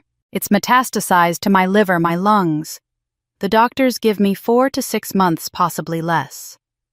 The room tilted. I'd just found her. Just discovered I had a grandmother who'd been fighting for me all along, and now she was telling me she was leaving. I've declined aggressive treatment, Dorothy continued. At 82, I've lived a full life. I'm ready. But I'm not leaving until I see you restored, until the truth comes out, until you're safe and whole and in possession of everything that's rightfully yours. She took my face in her hands, forcing me to meet her eyes. You're not just inheriting money, sweetheart. You're inheriting a mission. To expose what they did. To help other children who are being abused in plain sight the way you were. To build something that lasts, something that matters, something that transforms pain into protection for others. That's the real legacy I'm leaving you. That night, I lay in the bed that had been prepared for me years ago, in the room that had waited patiently for me to finally come home. I held the photograph of my father holding me as a baby, traced the lines of his face with my finger, and let myself remember what Dorothy had told me about his joy the day I was born. I'd spent my whole life begging for scraps from people who'd stolen my kingdom. Now I was going to take it back, crown and all. I woke to sunlight streaming through unfamiliar windows and spent a disoriented moment trying to remember where I was. Then it all came rushing back, the wedding, Dorothy's revelation, the photograph of my father on the nightstand beside me. I reached for it instinctively, needing to confirm that last night had been real, that I hadn't dreamed the entire thing. The smell of coffee drew me downstairs, where I found Dorothy and Walter already seated at the dining room table. The morning light reflected off Lake Washington through the floor-to-ceiling windows, turning the water into liquid silver. But it was the table itself that made me stop in the doorway. Every inch was covered with documents, bank statements, ledgers, highlighted spreadsheets arranged in neat chronological stacks. "Good morning, sweetheart," Dorothy said, gesturing to an empty chair. "Coffee's hot. You should eat something before we begin. This is going to be difficult." Walter stood and poured me coffee in a delicate china cup, then pushed a plate of pastries toward me. I sat, my stomach too knotted to even consider food, staring at the paper trail of my stolen life spread before me. "I want to walk you through this carefully," Walter said, settling into what I recognized as his lawyer mode, calm, methodical, precise. "In 2003, immediately following your parents' death and Kenneth's assumption of guardianship, a trust fund was established in your name. The initial deposit was $750,000, composed of your parents' life insurance policies, their savings accounts, and the liquidation of certain assets. This was your inheritance, Rachel. Everything Marcus and your mother had built for your future." He slid the first document toward me. I recognized Kenneth's signature at the bottom, right above the words, "Legal Guardian." "The fund was structured with specific restrictions," Walter continued. "The money was to remain untouched and invested conservatively until you turned 18. At that point, it would transfer entirely into your control. Kenneth, as your legal guardian, was permitted to make withdrawals only for expenses directly benefiting you: education, medical care, essential needs. Every withdrawal required documentation proving it was for your benefit." He pulled out another stack of papers, these covered in red highlighter marks. "Starting in 2004, when you were 6 years old, the withdrawals began. $50,000 for Rachel's private school tuition." Walter looked at me over his reading glasses. "You attended public school your entire life, correct?" I nodded, my throat too tight to speak. $30,000 for Rachel's medical expenses in 2007. According to your medical records, you were healthy that year. No hospitalizations, no chronic conditions requiring treatment." He kept going, his voice never wavering from that professional tone, even as each number landed like a physical blow. $75,000 for Rachel's college fund in 2010. Yet you paid for your own education through scholarships and student loans, working part-time at the library to cover your living expenses. The list went on. Vacations to Hawaii disguised as educational trips for Rachel's cultural development. A new car for Victoria listed as transportation for Rachel's school activities. Patricia's cosmetic surgeries documented as medical expenses for household. Kenneth's failed restaurant venture funded by a withdrawal marked Rachel's entrepreneurship education program. By 2021, the account was completely empty, Walter said, sliding the final statement toward me. $750,000 gone, spent on everything except you. I stared at the zero balance, feeling something cold and hard crystallizing in my chest. They hadn't just stolen money. They'd stolen it while making me feel grateful for scraps, while telling me I should thank them for the burden of raising me. "There's more," Walter said quietly. He stood and walked to a cabinet I hadn't noticed, returning with an old cassette player, the kind I hadn't seen since childhood. He placed it on the table along with a cassette tape in a clear plastic case labeled in Dorothy's precise handwriting, November 2005, Kenneth Hayes. "What is this?" I asked. "Listen," Walter said simply, and pressed play. Static crackled, then voices emerged, tinny but clear. A man I didn't recognize. "Mr. Hayes, I'm looking at Rachel's trust fund account. The balance is currently $700,000. You're requesting access to $50,000, Kenneth's voice younger but unmistakable. Yes, for Rachel's expenses. I need to remind you that this fund is restricted. Withdrawals must be for Rachel's direct benefit, and you'll need to provide documentation proving that. She's only 7 years old. This money is meant to last until she's 18. A pause. Then, Kenneth, his voice taking on a casual tone that made my skin crawl. What if she doesn't know about it? The fund, I mean. The banker's discomfort was audible even through decades-old recording equipment. Sir, that would be legally problematic.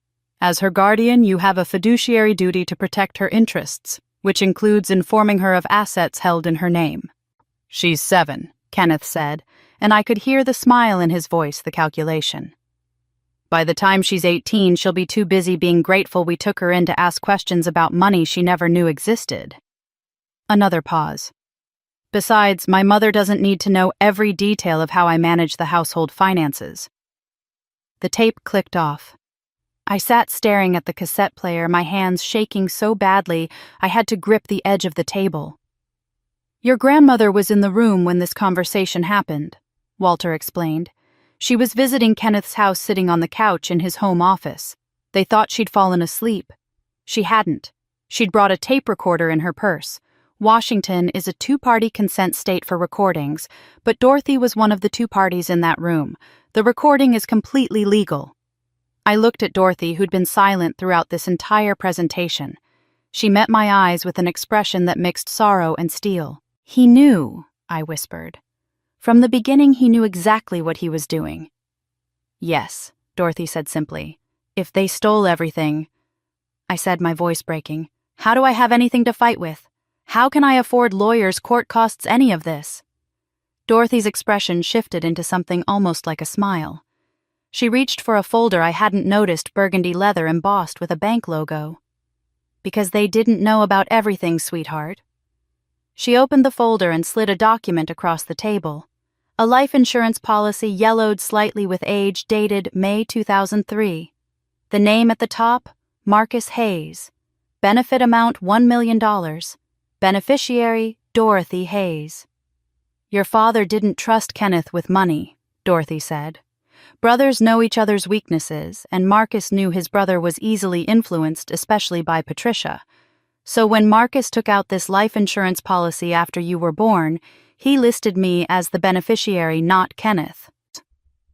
She showed me a note, paper-clipped to the policy in handwriting I didn't recognize, but somehow knew was my father's "Mom for Rachel's future when she's old enough to handle it. Keep it safe from Kenneth. He means well, but Patricia will get to him. Protect our girl. M." My vision blurred with tears as I traced my father's words with my finger. I opened a trust account the day I received this payout, Dorothy continued. Dorothy Hayes in trust for Rachel Hayes. I invested it conservatively, index funds, government bonds, blue-chip stocks. Nothing risky. Over 22 years with compound interest and reinvested dividends, that $1 million has grown. She slid another statement toward me. Current balance, 627 then. 394.82. This is yours, Rachel, Dorothy said. It's been sitting in that account growing waiting for you. Your father protected you from beyond the grave, and I honored his wishes by keeping it safe until the day you'd need it most. I stared at the number, trying to comprehend it. While I'd been living in a one-bedroom apartment teaching spelling to fifth graders, eating ramen to save money for a down payment on a house I'd never afford, I'd had nearly $6 million waiting for me. Money my father had left me. Money Dorothy had protected. Money Kenneth and Patricia had never known existed. They'd stolen my past, erased my identity, taken the inheritance my parents had left me. But my father and grandmother had built me a future they couldn't touch. Now I had both the money and the proof to take them down. The only question was, how hard did I want to hit back? 1 week after the wedding, Walter walked into the King County Superior Court and filed a civil complaint that would change everything. I sat in Dorothy's study when he called to confirm it was done, my hands wrapped around a cup of tea I couldn't bring myself to drink. It's public record now, Walter said, his voice carrying a note of satisfaction. Rachel Hayes versus Kenneth Hayes, Patricia Turner Hayes, and Victoria Hayes Morrison. Breach of fiduciary duty, embezzlement, fraud, and intentional infliction of emotional distress. We're seeking the return of the $750,000 trust fund plus 22 years of compound interest at the legal rate, which brings us to $2.1 million. And we're asking for $5 million in punitive damages. $7.1 million total. The number felt surreal. The media will have it within the hour, Walter continued. Are you ready for what comes next? I wasn't sure I was ready for anything, but I heard myself say yes anyway. He was right about the timing. Within 2 hours, my phone started buzzing with news alerts. Wedding humiliation leads to $7 million lawsuit. Adopted daughter sues family for stolen inheritance. Billionaire's granddaughter exposes decades of abuse. The story spread like wildfire, helped along by the videos that wedding guests had posted online.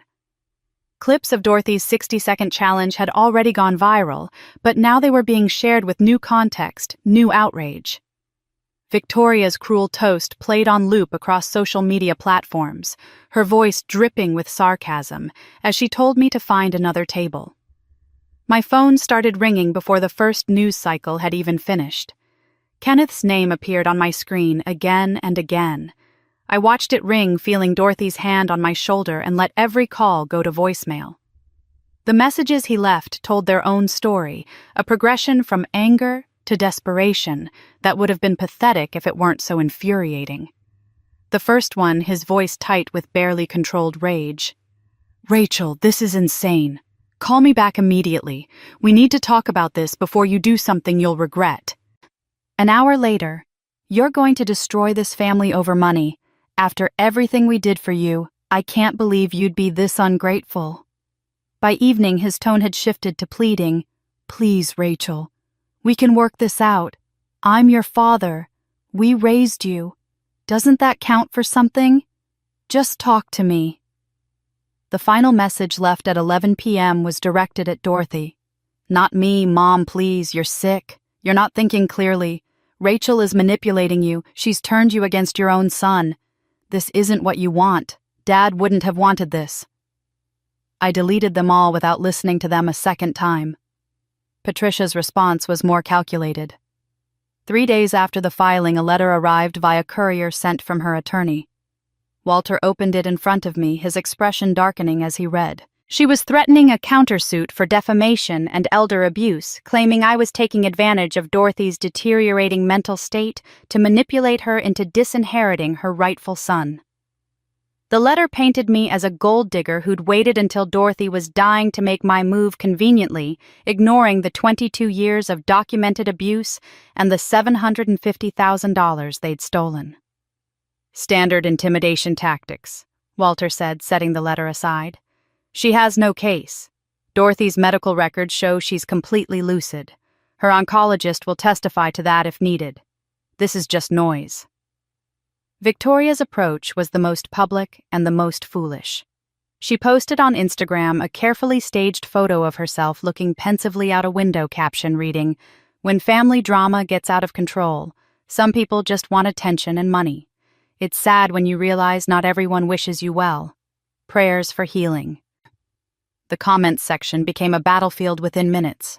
Her friends posted supportive messages, but they were drowned out by thousands of others who'd seen the videos. One comment, liked over 50,000 times, read, "Girl, she paid for your wedding, and you humiliated her in front of 300 people. You called her adopted girl like it was a slur. You deserve everything coming to you, and more." Walter called 4 days after filing to tell me we needed to control the narrative before Patricia's lies gained traction. He'd arranged a press conference at his firm's downtown office, a sleek glass building that spoke of success and legitimacy. I spent the night before writing and rewriting my statement, crossing out words, starting over until Dorothy finally took the paper from my hands. "Just tell the truth," she said. "That's all you need to do." The conference room was packed with reporters when I walked in, cameras and microphones creating a wall of attention I'd spent my whole life avoiding. But I'd also spent my whole life being silent, and I was done with that. I read my statement with hands that only shook a little. I'm not doing this for revenge. I'm doing this for truth.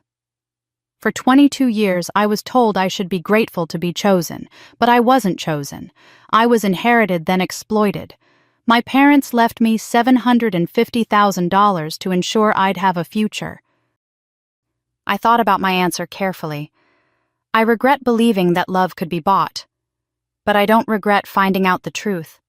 Sometimes the most expensive lessons are the most valuable. Another reporter from a local TV station. What would you say to your family if they're watching? I looked directly into the camera, thinking of Kenneth and Patricia and Victoria, watching this from wherever they were probably plotting their next move. Justice doesn't negotiate, and I'm done begging for what's already mine. As I walked out of the press conference, Walter's hand on my elbow, guiding me through the crowd of reporters still shouting questions, my phone buzzed with a text from an unknown number. I glanced at the screen. You just made the biggest mistake of your life. We'll bury you. I stopped walking, screenshot the message, and forwarded it to Walter. His phone chimed. He looked at it, and a slow smile spread across his face. He typed back a response I could see over his shoulder. Perfect. That's called witness intimidation. Screenshot it. We'll use it in court. The threat text was just the beginning. Within 48 hours, the lawsuit had exploded across every corner of the internet. I made the mistake of searching my own name once and fell down a rabbit hole I couldn't climb out of for hours. TikTok was flooded with reaction videos, young people filming themselves watching the wedding clips, their faces progressing from confusion to shock to outrage. Reddit threads dissected every detail, amateur internet detectives pulling up property records and tax filings tracking the family's spending patterns over 2 decades. Twitter was a fire hose of opinions, the hashtag #HatchJustice. For Rachel trending nationally for 3 consecutive days. The wedding videos had been viewed over 15 million times. Someone had edited together a compilation. Victoria's cruel toast, Patricia's barely concealed laughter, Kenneth's cowardly silence, all set to somber music.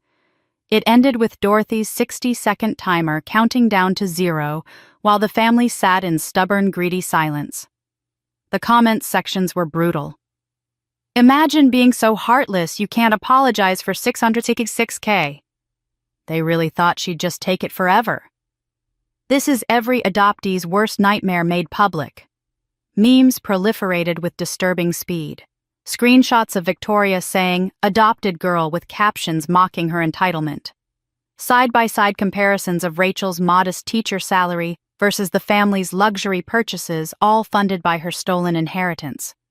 Someone even created a GoFundMe to support Rachel's legal fees, which I had Walter shut down immediately.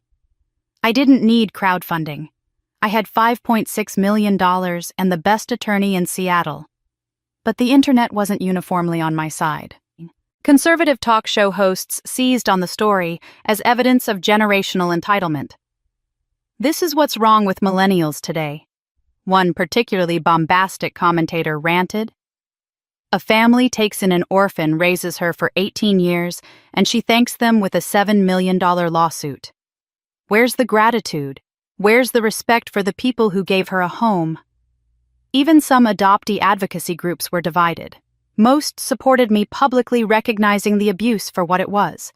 But a vocal minority published op-eds arguing I was airing private family matters in a way that stigmatizes adoption and contributing to harmful narratives about adoptive families. Reading those hurt more than the outright attacks, the suggestion that by exposing my abuse, I was somehow betraying other adoptees. The tabloids had a field day with Dorothy's diagnosis.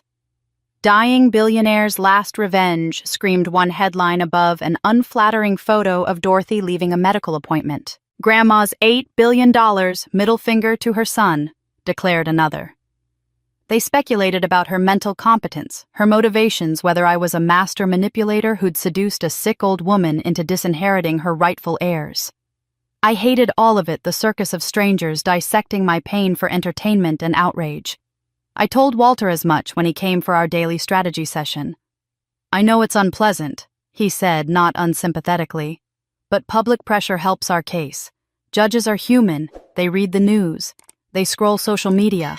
When Kenneth and Patricia walk into that courtroom, the judge will already know who they are and what they've done. That matters. Patricia understood this too, which was why she hired a crisis PR firm within a week of the lawsuit going public. I found out about her television interview the morning it was scheduled to air when Walter called to warn me. Don't watch it, he advised.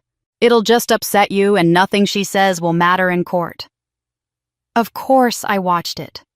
I sat in Dorothy's living room with her beside me, both of us staring at the screen as Patricia settled into an overstuffed chair across from a sympathetic morning show host. Patricia had chosen her setting carefully, their suburban home mortgaged to the hilt, though she'd never admit it, decorated to look humble and lived in. She wore a simple sweater, minimal makeup tissues clutched in one hand. "Thank you for giving me the chance to tell my side," Patricia began, her voice already wavering with manufactured emotion. "I loved Rachel like my own daughter. We gave her everything we had, a home, stability, education. Were we perfect? No parent is. But we tried our best with a traumatized child who'd lost everything." The host leaned forward with practiced empathy. "You're accused of stealing her trust fund. What's your response?" Patricia dabbed at her eyes. "That money went to raising Rachel. Food on the table, clothes on her back, a roof over her head for 18 years. We have receipts for everything." This was a lie and we both knew it. What people don't understand is that Kenneth's mother has never forgiven me for marrying her son. She's always been cold to me, always looking for ways to undermine our family. Now she's dying and she's using Rachel as a weapon to hurt us. "So you believe Rachel is being manipulated?" the host asked. "I think Rachel is a vulnerable young woman who's been brainwashed by a bitter, dying billionaire with an axe to grind," Patricia said, and I felt Dorothy's hand tighten on my arm. "Dorothy is making Rachel believe lies about her childhood, turning her against the only family she's ever known. Honestly, I think Rachel needs psychological help. She's not well." I was on my feet before I knew I was moving, rage flooding through me so intensely I felt dizzy. "She's lying. She's lying about everything. I wore clothes from Goodwill while Victoria got Nordstrom. I worked 2 jobs to pay for college while they took vacations to Europe." Dorothy's hand on my shoulder was firm, pulling me back down to the couch. "Let her talk," Dorothy said calmly. "Lies unravel in court." But she also turned to me with an expression I was learning to recognize, the look of a teacher presenting a lesson. "Notice what she's doing, Rachel. She's playing the victim. She's questioning your mental state. She's painting me as the villain and herself as the martyred mother. These are classic narcissist tactics when they're exposed." "So what do we do?" I asked, trying to match Dorothy's calm when everything in me wanted to scream. Dorothy smiled, and there was something almost predatory in it. "We let the truth speak. Walter has the bank records showing every fraudulent withdrawal. He has the tape recording of Kenneth planning to hide your inheritance. He has witness testimonies from teachers and neighbors who saw how you were treated. Patricia can perform for the cameras all she wants, can cry her crocodile tears for every morning show in America. But she can't perform in a courtroom under oath. The moment she's forced to answer questions, she can't rehearse. The moment she has to face actual evidence instead of sympathetic hosts, everything falls apart." I watched Patricia on the screen, dabbing at her eyes, her voice breaking at precisely calculated moments, and I started to understand. This wasn't just about recovering stolen money. It was about exposing a pattern of psychological abuse that had thrived for decades in shadows and silence. Patricia had controlled the narrative my entire life, had told everyone who would listen that she was the generous savior and I was the grateful charity case. Now, for the first time, she didn't control the story anymore, and she was terrified. Patricia thought she could cry her way out of accountability. She didn't know that every lie she told on television was being documented by our legal team, every contradiction noted, every false claim recorded for future impeachment. In chess, they call this giving your opponent rope. We were about to watch her hang herself with it. 2 weeks after Patricia's television performance, Walter decided it was time to stop playing defense.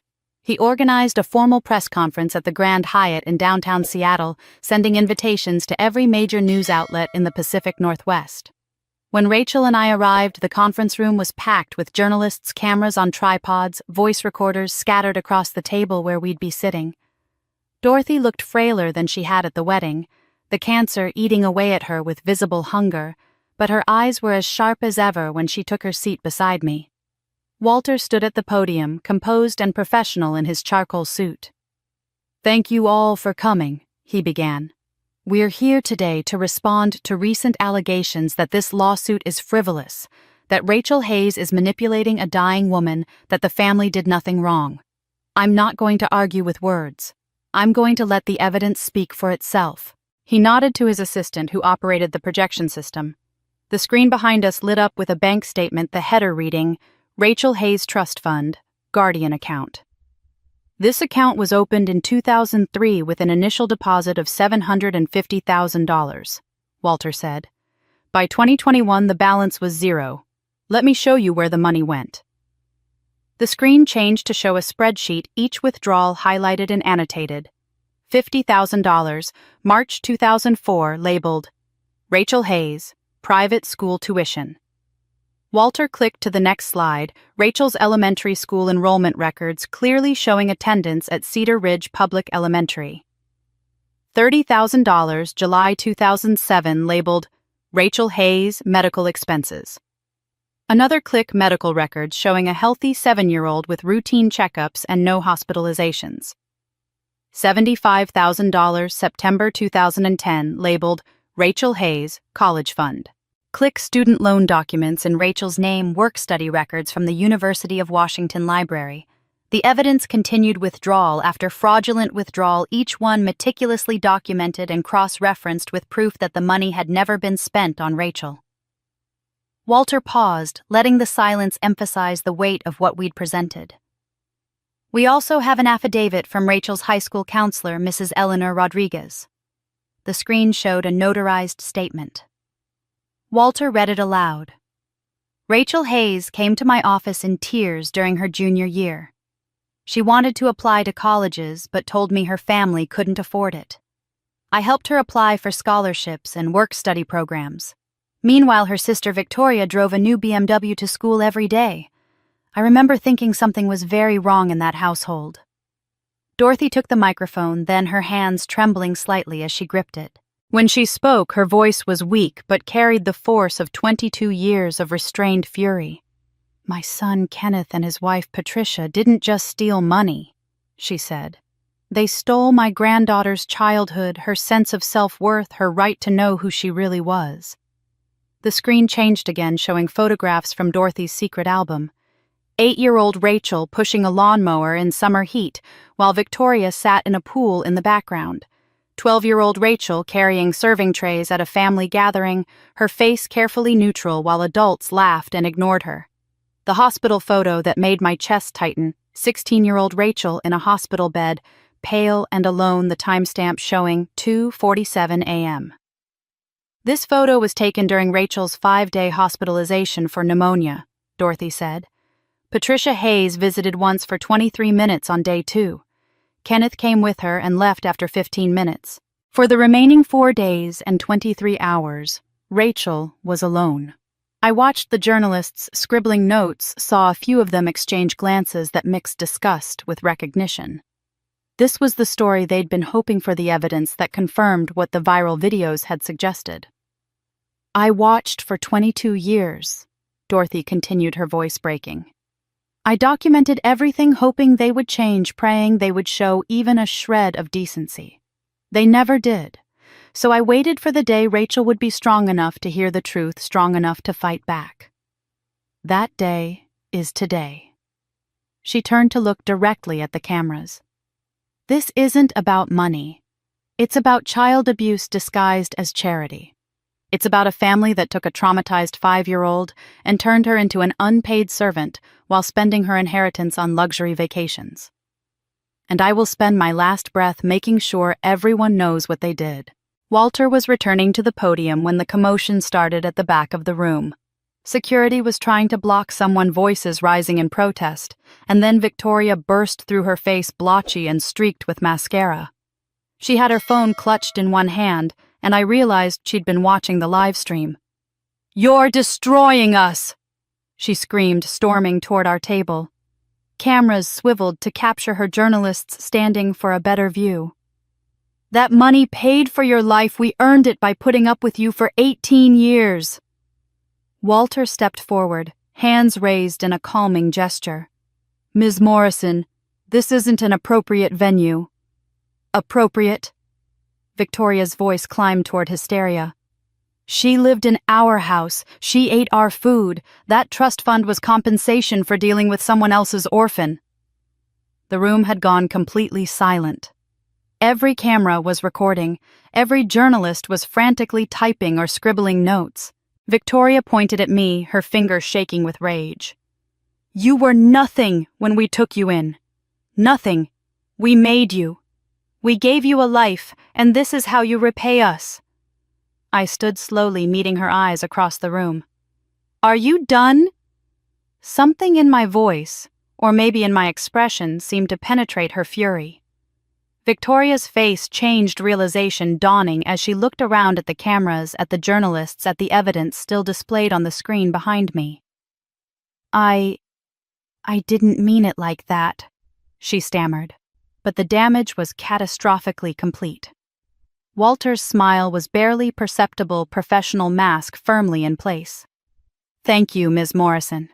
You've just confessed on camera to viewing a child as a financial transaction, a child whose inheritance you helped spend while calling her a charity case, all on the record, all admissible in court."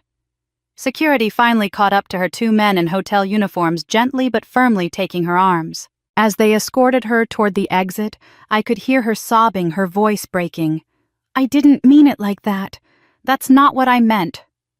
But she had meant it exactly like that, and now the whole world knew. For the first time in my life, the truth was louder than their lies. Victoria's meltdown was clipped and online before we'd even left the hotel. By the time Dorothy and I returned to the estate, my phone was exploding with notifications. The soundbite had been isolated, sharpened, and set loose across every platform. "We earned it by putting up with you for 18 years. Her voice, shrill with entitlement and rage, played on loop across millions of screens. The view counter climbed with dizzying speed. 5 million in the first hour, 10 million by dinner time, 15 million within 24 hours. It wasn't just the raw clip either. Commentary channels were dissecting every word, every facial expression, the way her fingers shook when she pointed at me the moment realization dawned that she'd confessed on camera. Legal analysts appeared on CNN and MSNBC, debating whether Victoria's statement constituted an admission of fraud, whether it could be used to pierce the corporate veil, whether her words amounted to a confession of conspiracy. Then, the celebrities started weighing in. A famous actress, someone I'd admired for years. Someone who'd been public about her own adoption story, tweeted to her 12 million followers, "This is every adoptive child's nightmare. Being told you should be grateful for basic human decency for not being abused for being allowed to exist. Rachel Hayes. I see you. We all see you. You deserved better." The tweet was retweeted 500,000 times in an hour. The hashtag that emerged wasn't #justice for Rachel this time. It was #we earned it, dripping with sarcasm weaponized against Victoria and everyone like her. Memes proliferated overnight. Photos of children washing dishes with captions like, "Earning my right to food," "A kid making their bed," "Compensating my parents for their sacrifice," "A teenager doing homework," "Paying rent through good grades." The mockery was savage and unrelenting. Kenneth's response came 3 days after the press conference, and it was as cowardly as everything else he'd done. Not a personal statement, not a press conference of his own, just a brief release from his lawyer. Kenneth Hayes deeply regrets any pain caused to Rachel Hayes. The family made mistakes in their handling of certain matters. Mr. Hayes hopes for eventual reconciliation and healing. The statement landed like a deflated balloon. It was too little too late, and it directly contradicted Patricia's television interview where she'd insisted they'd done nothing wrong. The disunity was obvious, the cracks in their united front widening into chasms. Journalists immediately seized on the contradiction. "Family cannot agree on defense strategy," read one headline. "Hayes family in disarray as lawsuit intensifies," declared another. Patricia went dark. Her social media accounts, which she'd maintained carefully for years with curated photos of family dinners and inspirational quotes, suddenly went silent. Then they disappeared entirely deactivated after what must have been thousands of messages calling her out, calling her a thief, calling her worse things. I tried not to read. Victoria's professional life imploded within a week. She'd worked at a boutique PR firm in downtown Seattle, the kind of place that thrived on reputation and discretion. They released a terse statement: "Victoria Morrison is no longer employed by Sterling Communications. We wish her well in her future endeavors." Translation: they'd fired her to avoid the toxic association to keep clients from fleeing. Walter's contacts told him that Victoria's husband's family was pressuring him toward annulment. They were old Seattle money, the kind of people who valued reputation above almost everything, and being connected to this scandal was unbearable. I almost felt sorry for Victoria watching her perfect life disintegrate until I remembered her voice at the press conference, the casual cruelty with which she'd called me someone else's orphan. The social exile extended beyond the virtual world. A restaurant manager in Capitol Hill tweeted, "Recognized Patricia Hayes from the news, asked her to leave. Some people don't deserve our hospitality." The tweet went viral, inspiring others. A coffee shop owner posted a photo of Kenneth with a red circle and slash over it. "Not welcome here." Seattle's progressive community, usually big on forgiveness and second chances, had drawn a line, and the Hayes family was on the wrong side of it. But what overwhelmed me most wasn't the public condemnation of them. It was the private support for me. Thousands of emails arrived at Walter's office, so many his staff had to set up a separate system just to process them. Adoptees sharing their own stories. "My adoptive parents did this too. I thought I was the only one who felt this way. Thank you for speaking up when I couldn't." Teachers wrote, "I've seen families like yours. I've tried to help kids like you were. Thank you for exposing this." Social workers, therapists, complete strangers who just wanted me to know I wasn't alone. Someone had started a GoFundMe to help with legal expenses, which had raised over $200,000 before I even knew it existed. I had Walter contact them immediately, asking them to redirect every penny to organizations supporting abused and neglected children. I didn't need their money, but other kids like I'd been certainly did. Strangers stopped me on the street. A woman in her 60s outside a grocery store grabbed my hands and cried, telling me about the foster family who'd treated her the same way 50 years ago. A young man at a coffee shop paid for my drink and whispered, "Thank you for fighting back. You're giving the rest of us courage." A support group for adult adoptees processing complex trauma invited me to speak. I wasn't ready for that, but I attended a meeting to listen. Sitting in a circle in a community center basement, I heard stories that made mine seem almost mild. A woman whose adoptive parents had literally locked her in a basement.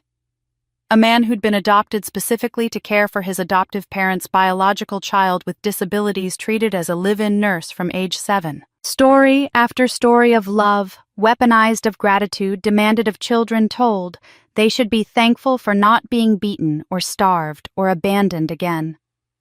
Driving home that night, Dorothy squeezed my hand from the passenger seat. She'd insisted on coming despite her exhaustion, despite the pain that was becoming harder to hide. "You're becoming who you were meant to be," she said softly. "Marcus would be so proud. Not just of what you're doing to them, but of what you're going to do after.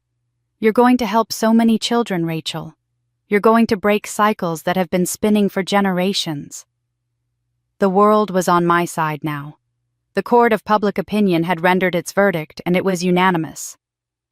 But I knew the hardest part was still coming facing them in an actual courtroom under oath, where their lies couldn't hide behind carefully crafted statements and sympathetic interviewers. Where the evidence would speak and they would have to answer. And I was ready. 3 months after Walter filed the lawsuit, I walked into King County Courthouse for the first day of trial. The building was imposing, all marble columns and vaulted ceilings that echoed with footsteps and whispered conversations. Media vans lined the street outside, reporters shouting questions as Walter guided me through the crowd with a firm hand on my elbow. Inside the courtroom was packed to capacity, spectators filling every bench, more people standing along the back wall. I took my seat at the plaintiff's table, Walter on my right, Dorothy on my left, despite her declining health. Across the aisle sat Kenneth, Patricia, and Victoria, with their attorney, a man named Richard Drummond, who specialized in defending the indefensible.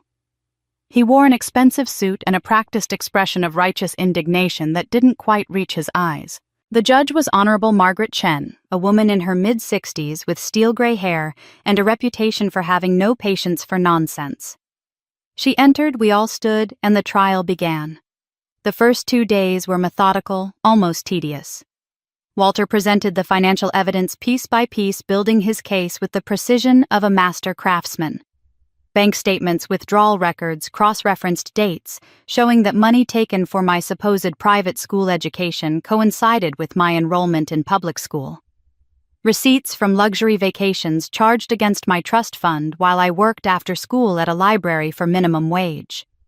Drummond tried his argument, speaking with the smooth confidence of someone who'd talked his way out of tighter corners.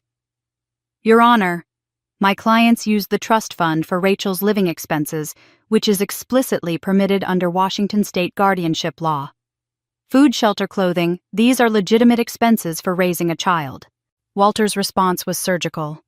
Not when the child in question is working part-time at 16 years old to buy her own school supplies, while the family uses her inheritance to fund luxury vacations to Hawaii.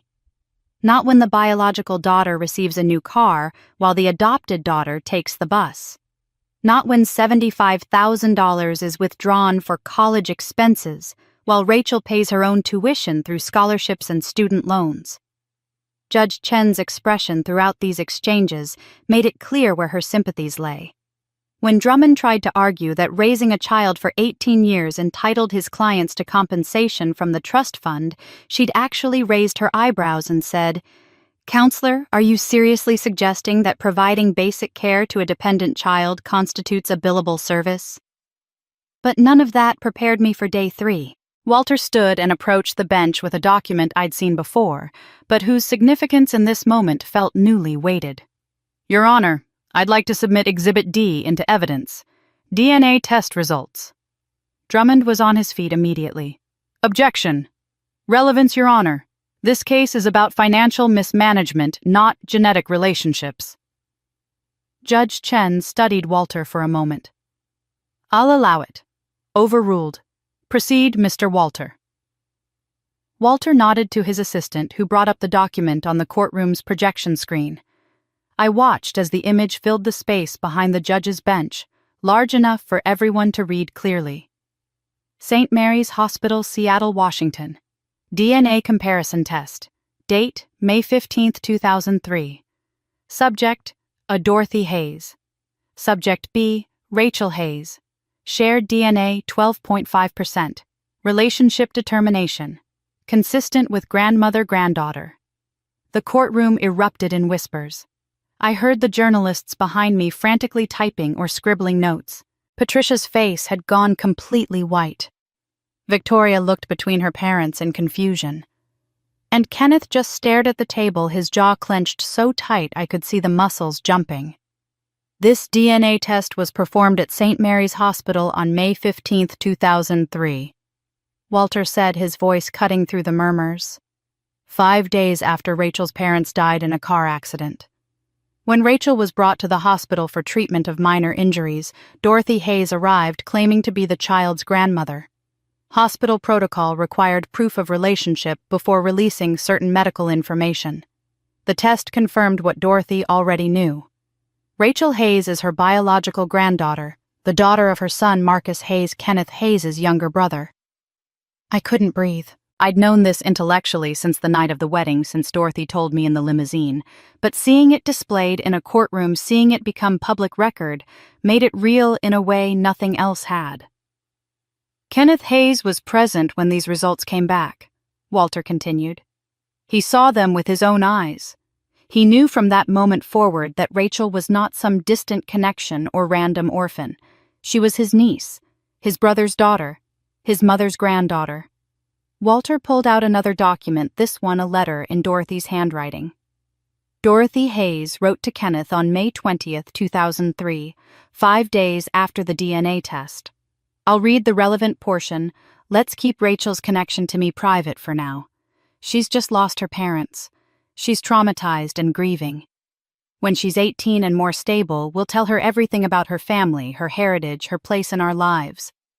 Until then, let's just focus on helping her heal. My eyes found Kenneth across the courtroom. He still wouldn't look at me. Kenneth Hayes agreed to this plan, Walter said. But he didn't keep quiet to protect Rachel from stress or trauma. He kept quiet to control her inheritance. Because if people knew Rachel was Marcus Hayes' daughter, if they knew she was Dorothy Hayes' granddaughter, she would have had legal claims to family assets, to the estate, to resources he wanted to keep for himself. So he did something unconscionable. He buried her identity completely. He changed her last name to Turner through adoption, erasing the Hayes name that was her birthright. He told everyone she was just some distant connection they'd taken in out of charity. And he used that lie to justify spending her inheritance while making her feel grateful for a roof over her head. Judge Chen turned her gaze to Kenneth and her expression was withering. Mr. Hayes, you concealed your niece's true identity to defraud her of her inheritance. Drummond tried to salvage it. Your Honor, my client was attempting to protect a vulnerable child from the complications of protect himself clearly, Judge Chen interrupted. Protect his access to money that didn't belong to him. Continue, Mr. Walter. I looked across the courtroom at Kenneth, and our eyes finally met. I saw shame there and fear and something that might have been regret if it weren't so thoroughly contaminated by self-pity. This man who'd called himself my father, who'd let me believe for 22 years that I was an obligation, grudgingly accepted, a burden, charitably borne, he'd known from day one exactly who I was. I wasn't just a tool to him. I was an obstacle between him and his mother's fortune, and he'd spent 2 decades systematically trying to erase me. After the DNA revelation, the defense didn't so much crumble as disintegrate. Patricia took the stand the following morning wearing a conservative navy suit and an expression she probably thought conveyed wounded dignity. She settled into the witness chair and began her rehearsed testimony about taking me in out of kindness, about the sacrifices they'd made, about how they'd loved me like their own. Walter let her talk for exactly 3 minutes before he stood for cross-examination. Mrs. Hayes, you testified that you loved Rachel like your own daughter. Is that why you told her, and I quote, "We don't celebrate your birthday," when she turned 16? Patricia's composure flickered. I don't recall saying that exactly. You have to understand, raising a traumatized child was difficult. Walter nodded to his assistant, who pressed play on an audio file. A woman's voice filled the courtroom, tinny but clear, recounting a conversation she'd witnessed. Rachel told Patricia it was her birthday, and Patricia said, "We don't celebrate your birthday, Rachel. Victoria's birthday matters because we created her. You were just inherited." I was Rachel's friend. I was standing right there. I'll never forget it. Patricia's face flushed red. That's taken out of context. I was having a difficult day. Anyone who's raised children knows. You also testified on television that you have receipts proving all trust fund money was spent on Rachel's care. Walter continued. Where are those receipts? We have them somewhere. Years of documents, it's hard to. You don't have them because they don't exist, Walter said flatly. Because you spent Rachel's money on your biological daughter's car, on cosmetic surgery for yourself, on vacations. Rachel wasn't even invited to attend. Patricia changed her story 3 times in the next 10 minutes, contradicting her television interview, contradicting her earlier testimony, tying herself in knots, trying to explain the unexplainable. By the time Walter finished with her, she was crying, but they weren't tears of remorse. They were tears of rage at being caught. Victoria was even worse. Her lawyer, clearly recognizing a disaster when he saw one, advised her to invoke her Fifth Amendment right when asked about the wedding toast, about the press conference meltdown, about calling me someone else's orphan. Victoria sat mute in the witness box, refusing to answer question after question, while the jury watched with barely concealed disgust. Kenneth's lawyer made one last desperate attempt, arguing that his client had been under Patricia's psychological control, that he was a victim himself, manipulated and dominated. It was pathetic watching a grown man try to dodge responsibility by claiming his wife made him do it, especially when the evidence showed 22 years of active participation in the fraud. The trial lasted a week. On the final day, Judge Chen delivered her ruling with the kind of precision that comes from decades on the bench. Kenneth Hayes and Patricia Hayes must repay the $750,000 stolen from Rachel Hayes' trust fund, plus $1,350,000 in interest and compensatory damages, for a total of $2.1 million. She paused, looking directly at the defendants. Additionally, I'm awarding $3 million in punitive damages for fraud, breach of fiduciary duty, and intentional infliction of emotional distress. Total judgment, $5.1 million. Patricia actually gasped. They didn't have that kind of money. This would bankrupt them completely. But Judge Chen wasn't finished. The district attorney has been monitoring this case. Embezzlement of a minor's trust fund is a criminal offense. Kenneth Hayes, you face potential criminal charges carrying a sentence of 5 to 10 years in state prison. Kenneth's face went gray. I'd been expecting this moment, had known it was coming, but actually hearing the words made my stomach clench. That's when I did something nobody expected. I'd submitted a letter to the judge that morning requesting leniency for Kenneth alone. Not for Patricia, who'd orchestrated everything. Not for Victoria, who'd learned cruelty at her mother's knee. But for Kenneth, because Dorothy had taught me something important. Justice isn't about revenge. Judge Chen referenced my letter as she considered sentencing. Ms. Hayes has submitted a request for leniency that I find remarkable given the circumstances. She writes, Kenneth is weak, not evil. He was manipulated by his wife and he failed his brother's memory. But I believe people can change. I ask the court to consider a suspended sentence with community service. The judge looked at me. Ms. Hayes, after everything they did to you, you're asking for mercy. I stood, my voice steady. My grandmother taught me that justice isn't about destruction. It's about accountability and giving people a chance at redemption. I'm not asking you to excuse what he did. I'm asking for a chance to see if he can become the man my father might have hoped his brother could be. Judge Chen studied me for a long moment, then nodded. Kenneth Hayes, I'm sentencing you to 3 years in state prison sentence, suspended contingent upon your completion of 1,000 hours of community service and 5 years of probation. If you violate the terms of your probation in any way, you will serve the full sentence. Do you understand? Kenneth nodded, unable to speak. Patricia Hayes, you were the architect of this fraud. You showed no remorse, only anger at being caught. I'm sentencing you to 2 years in prison, not suspended, beginning immediately. You are also permanently barred from serving as a guardian or trustee for any minor. Patricia's lawyer began objecting, but Judge Chen silenced him with a look. Victoria Morrison, you didn't directly access the trust fund, so you face no criminal charges. However, you are jointly liable for the civil judgment, and I'm ordering you to undergo court-supervised family therapy for a minimum of 2 years. The judge turned back to Kenneth. Mr. Hayes, your niece just saved you from prison. I suggest you spend the rest of your life proving she wasn't wrong about you. Kenneth looked at me for the first time in weeks, tears streaming down his face. I'm sorry, he whispered. I didn't respond. Couldn't respond. I just looked away, feeling Dorothy's hand squeeze mine from where she sat beside me in her wheelchair. She'd insisted on being present despite the pain, despite her doctor's protests. You're stronger than all of them, Dorothy whispered as the bailiff led Patricia away in handcuffs. That's why you won. But as we left the courtroom, Dorothy leaning heavily on my arm, I knew the truth. I hadn't won money that day. I'd won something more valuable: my name, my history, and the knowledge that I'd broken a cycle of abuse that might have continued for generations. The cost was about to come due, though. Dorothy was fading faster than either of us wanted to admit. 2 weeks after the trial ended, Dorothy's doctors told me she had days left, maybe a week if we were lucky.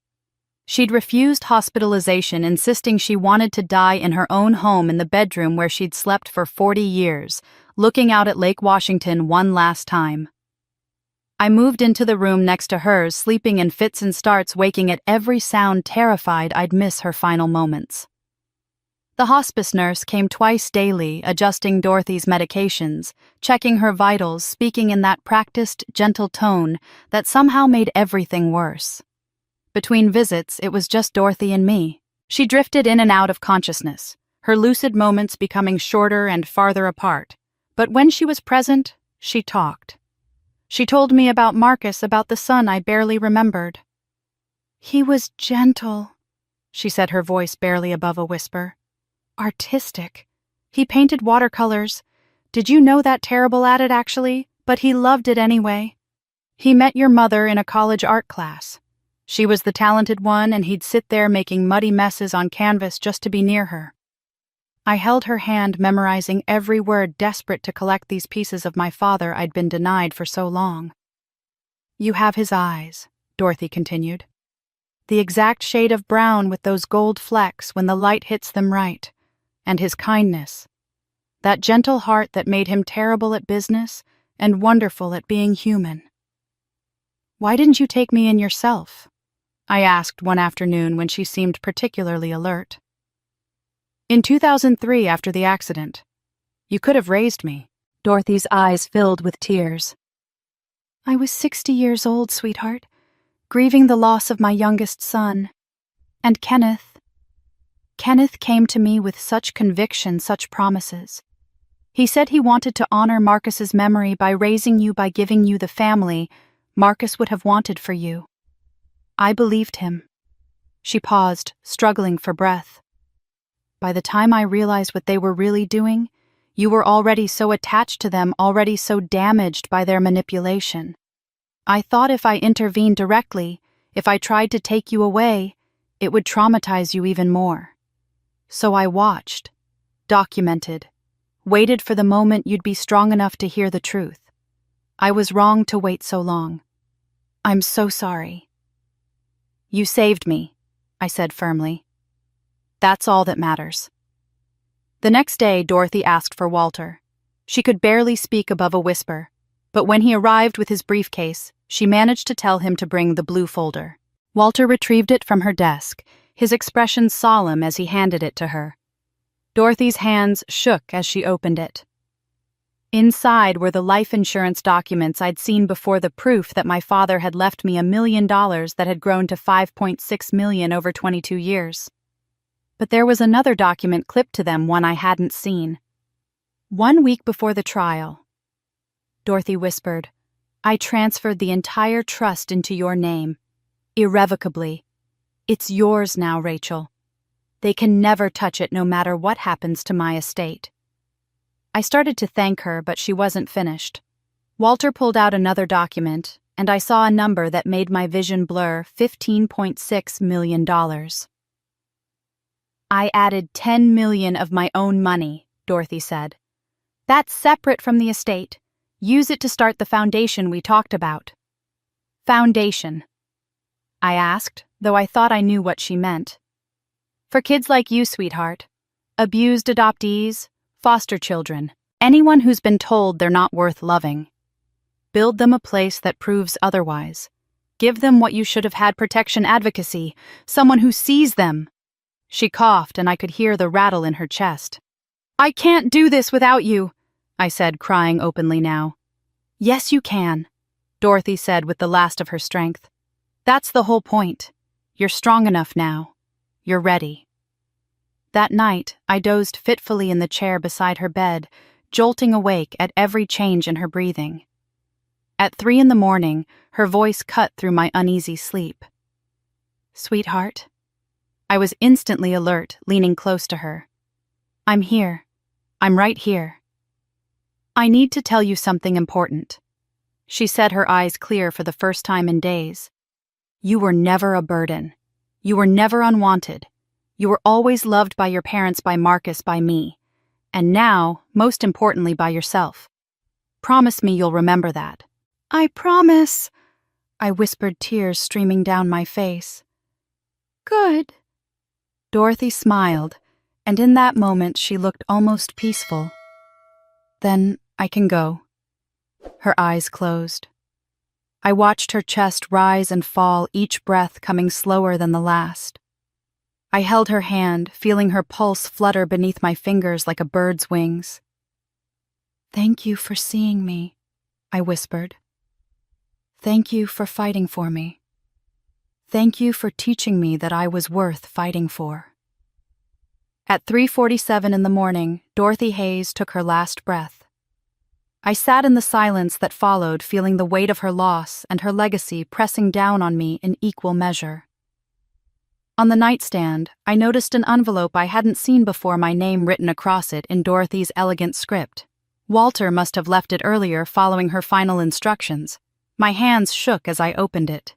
The letter was 3 pages handwritten, her penmanship growing shakier toward the end as the illness progressed. She wrote about her life, about loving Marcus and Kenneth despite their differences, about the mistakes she'd made and the things she'd learned.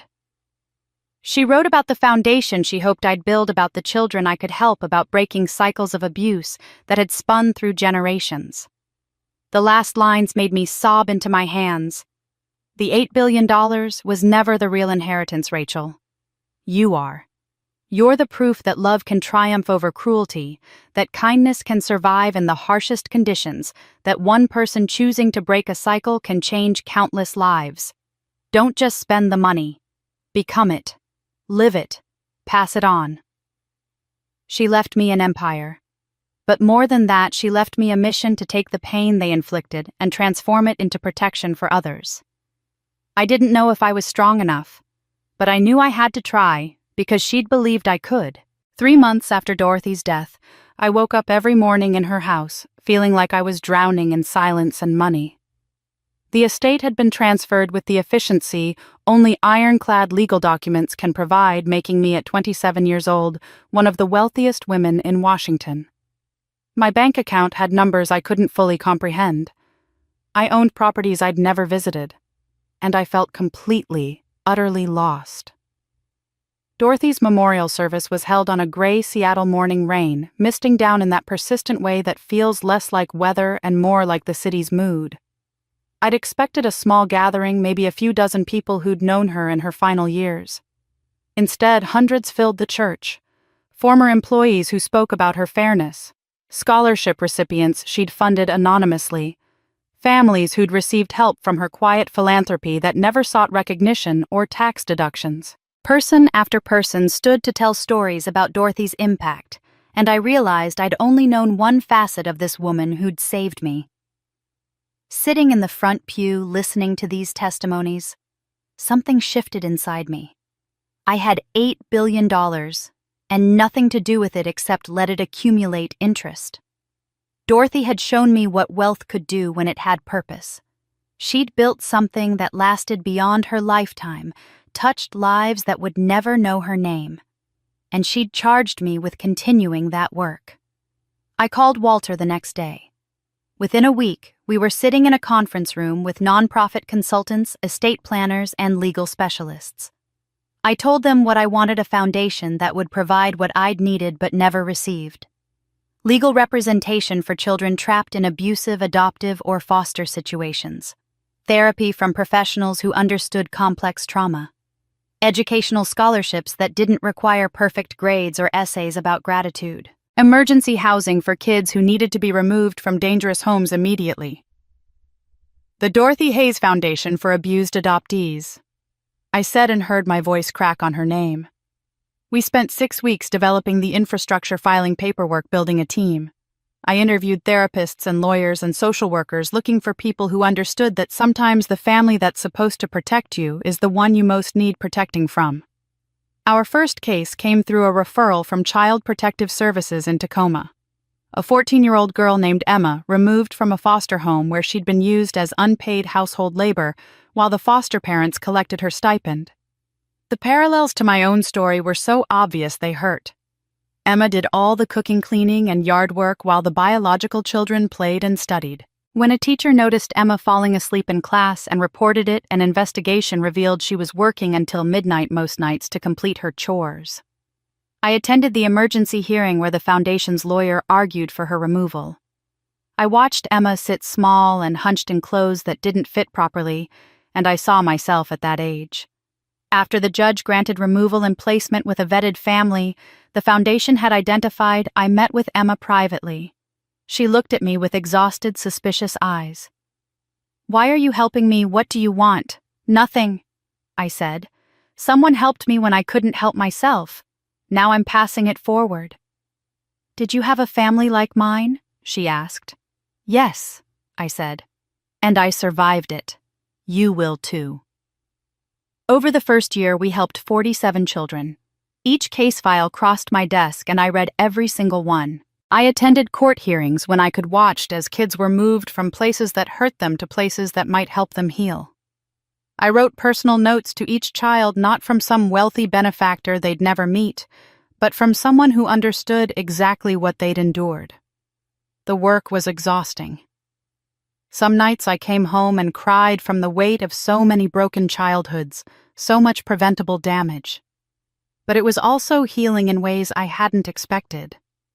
Every child we helped felt like a younger version of myself being saved given the intervention I desperately needed. Through the foundation, I found something I'd been searching for my entire life: real family.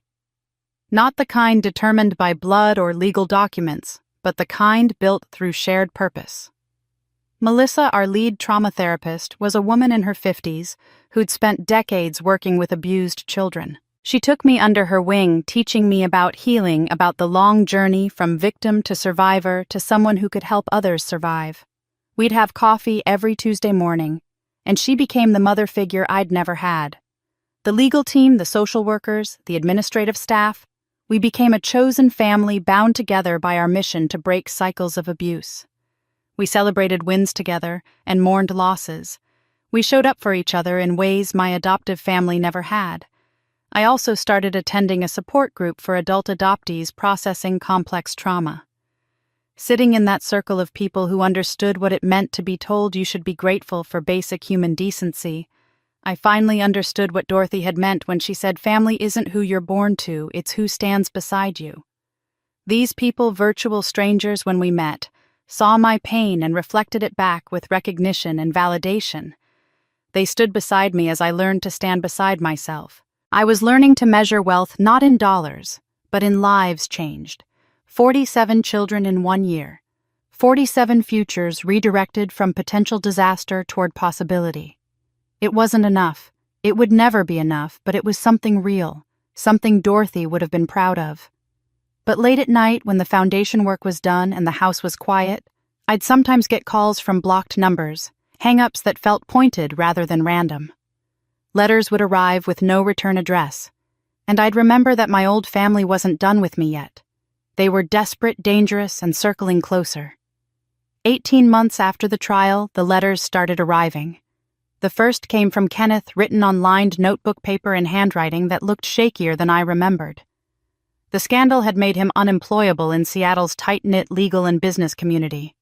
The house had been foreclosed to pay a fraction of what they owed me. He was living in a studio apartment in Renton, working odd jobs under the table. "Rachel," the letter began, "I know I don't deserve your forgiveness.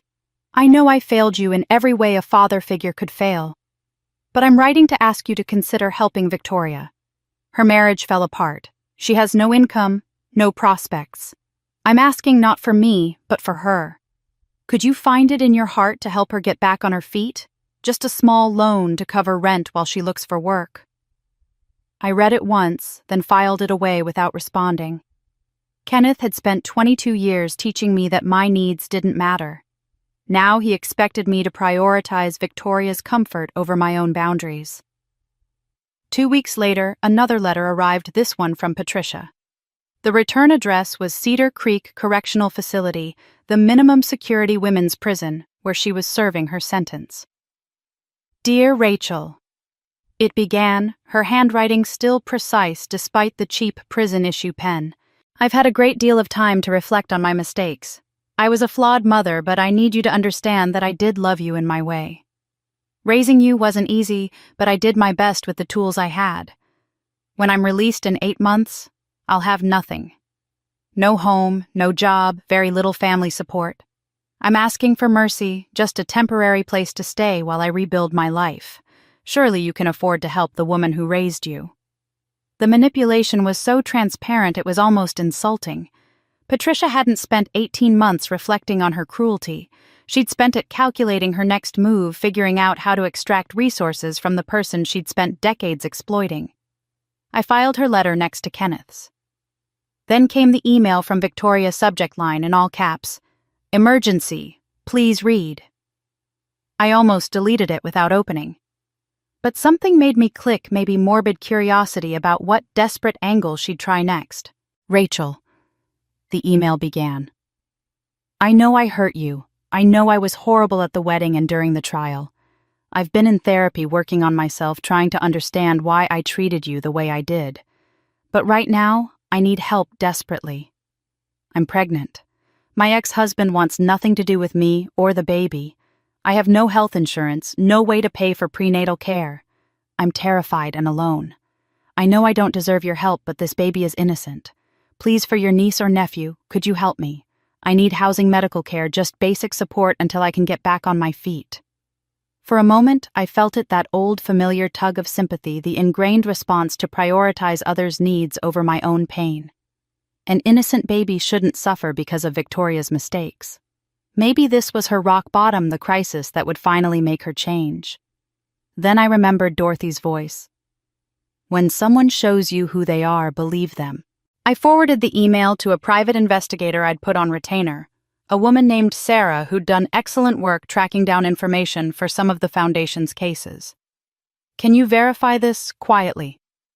Sarah called me 5 days later. She's not pregnant, Rachel. I have medical records showing she had her tubes tied 2 years ago after her marriage started falling apart. She told 3 former friends the same story in the past 6 months, collected between $5,000 and $10,000 from each, then blocked them when they started asking questions. I also have photos from last week showing her drinking at a bar in Belltown. The betrayal shouldn't have surprised me, but it did. Even after everything, some part of me had hoped Victoria might be capable of genuine change, genuine need. I sat down and composed a response, taking my time to make sure every word was precise. Victoria, I know you're not pregnant. I have medical records proving you've been surgically sterilized for 2 years. I also have evidence that you used this same scam on 3 other people recently, defrauding them of thousands of dollars. You have 48 hours to do 3 things. Return every dollar you stole from your friends. Issue public apologies to each of them. Enroll in a legitimate job training program which I will fund. If you do these things, I'll help you rebuild your life with dignity, therapy, education, job placement, support, all of it. Refuse and I turn all evidence of your fraud over to the Seattle Police Department. Your choice. My phone rang 30 minutes later, Victoria's name flashing on the screen. I answered. You're bluffing, she screamed, her voice shrill with panic. You wouldn't actually call the police on your own sister. Try me. I said calmly and hung up. I gave her exactly 48 hours. When the deadline passed with no response, I sent everything to the police medical records, bank statements from the friends she'd scammed, screenshots of her contradictory stories, photos of her drinking while supposedly pregnant and desperate. Victoria was arrested 3 days later. The charges were misdemeanor fraud, nothing that would put her in prison for long, but the public humiliation was severe.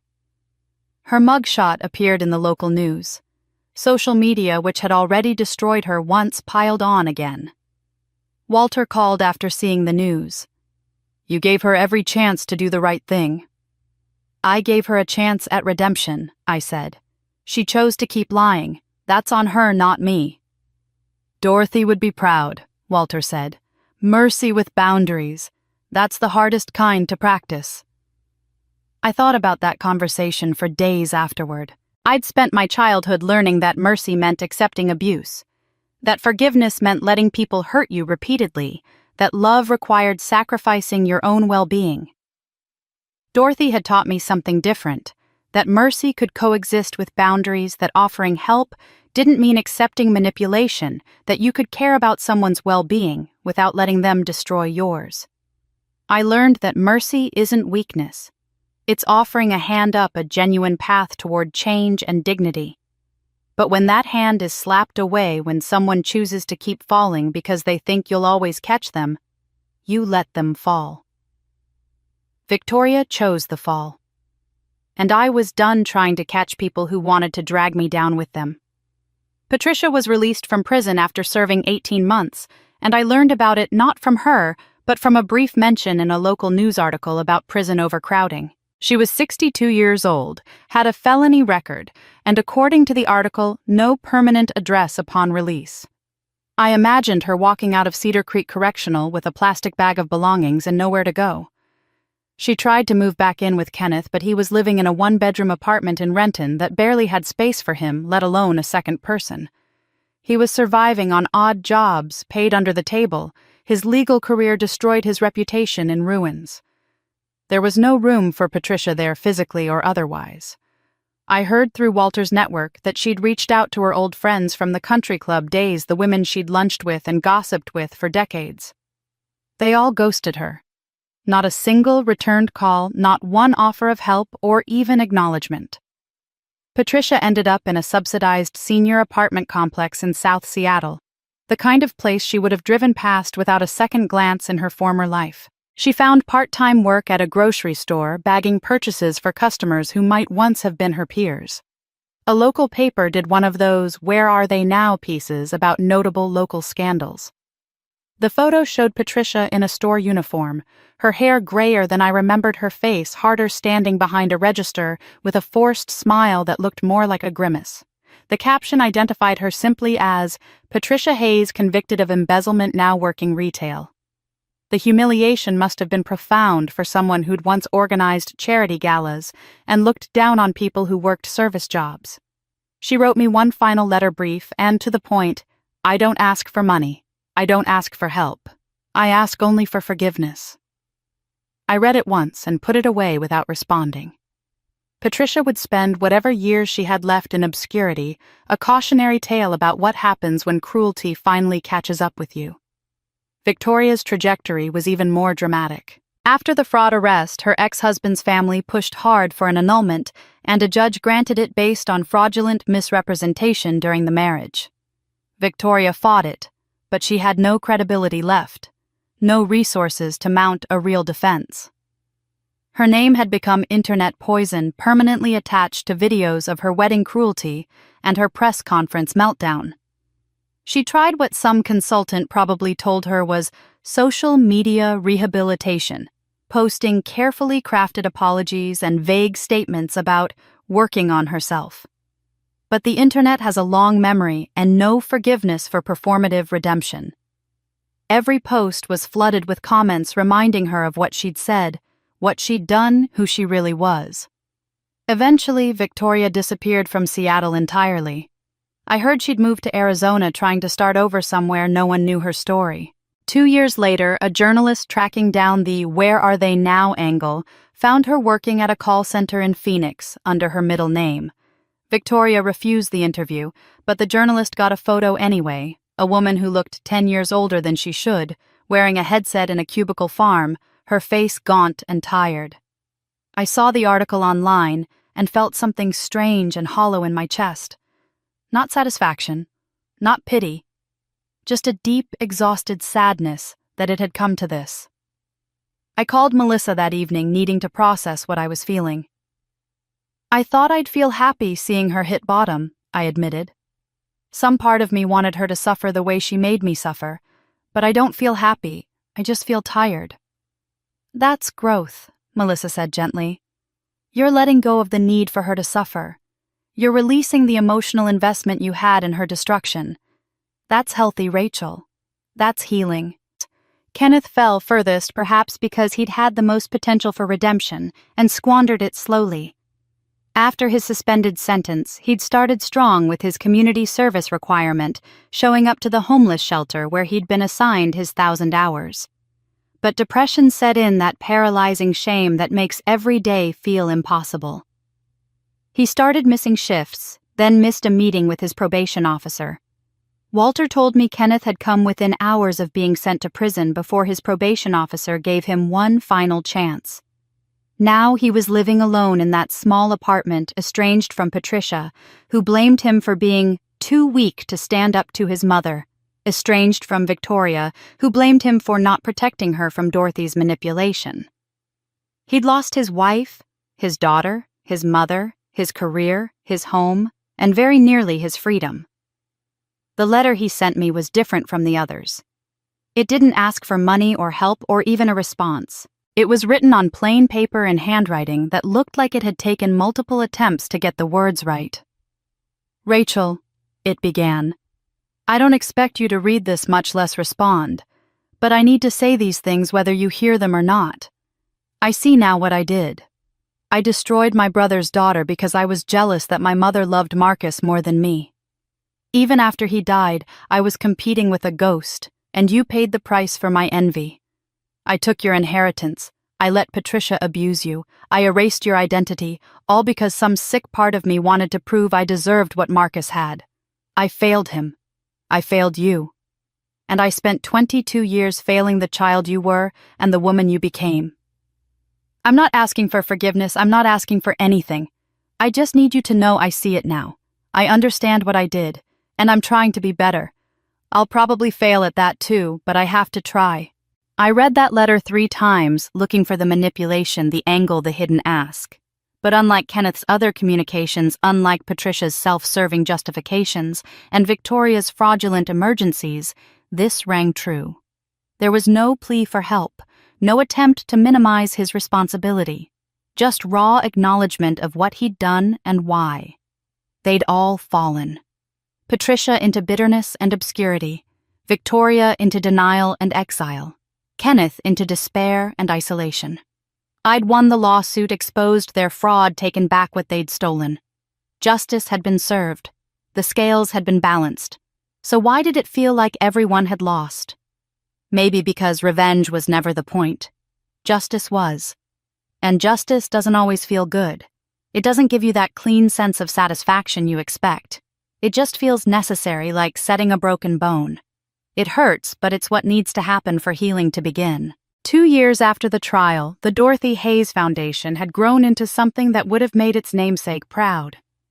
We'd moved into a renovated building in Capitol Hill, employed 15 full-time staff, and helped over 100 children escape situations that echoed my own. I was in my office reviewing case files when Sarah, our receptionist, buzzed in with an unusual note of tension in her voice. "Rachel, there's someone here to see you. Kenneth Hayes. He says he doesn't want money. He wants to volunteer." My first instinct was to refuse without even seeing him. The audacity of showing up at a foundation built to help abused children when he'd enabled my abuse for 22 years felt almost obscene. But curiosity won out over anger, or maybe it was something Dorothy had said once about giving people rope to either climb or hang themselves. "Put him in the conference room, call Walter and ask him to come over." 20 minutes later, I walked into the conference room with Walter beside me. Kenneth sat at the long table and I barely recognized him.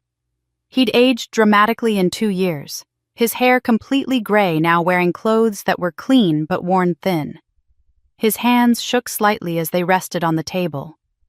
"Thank you for seeing me," he said quietly. "I know I have no right to be here." "Then why are you?" I asked, not bothering to soften my tone. Kenneth took a breath. "I'm not here to ask for anything. I'm here to offer something, my time. I've been doing community service at a homeless shelter working with at-risk kids and teenagers. It's the first time in my life I've felt like I was actually helping instead of just taking. I know what you're building here. I know I'm probably the last person who deserves to be part of it. But I'm asking for a chance to do one thing right in my life." Part of me wanted to throw him out immediately, How dare he think he could waltz into the foundation built on the ruins of what he'd destroyed and ask to work with vulnerable children? But another part heard Dorothy's voice in my head. People can change if they want to badly enough.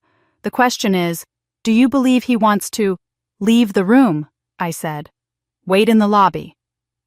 After he left, I turned to Walter and pulled out my phone to call Melissa, putting her on speaker. Legally, you can refuse him, Walter said. You have every right to keep him away from this foundation and these kids. Morally, that's your call, Rachel. Melissa's voice came through the phone, measured and thoughtful. As a therapist, I can tell you that what you're describing sounds like genuine remorse.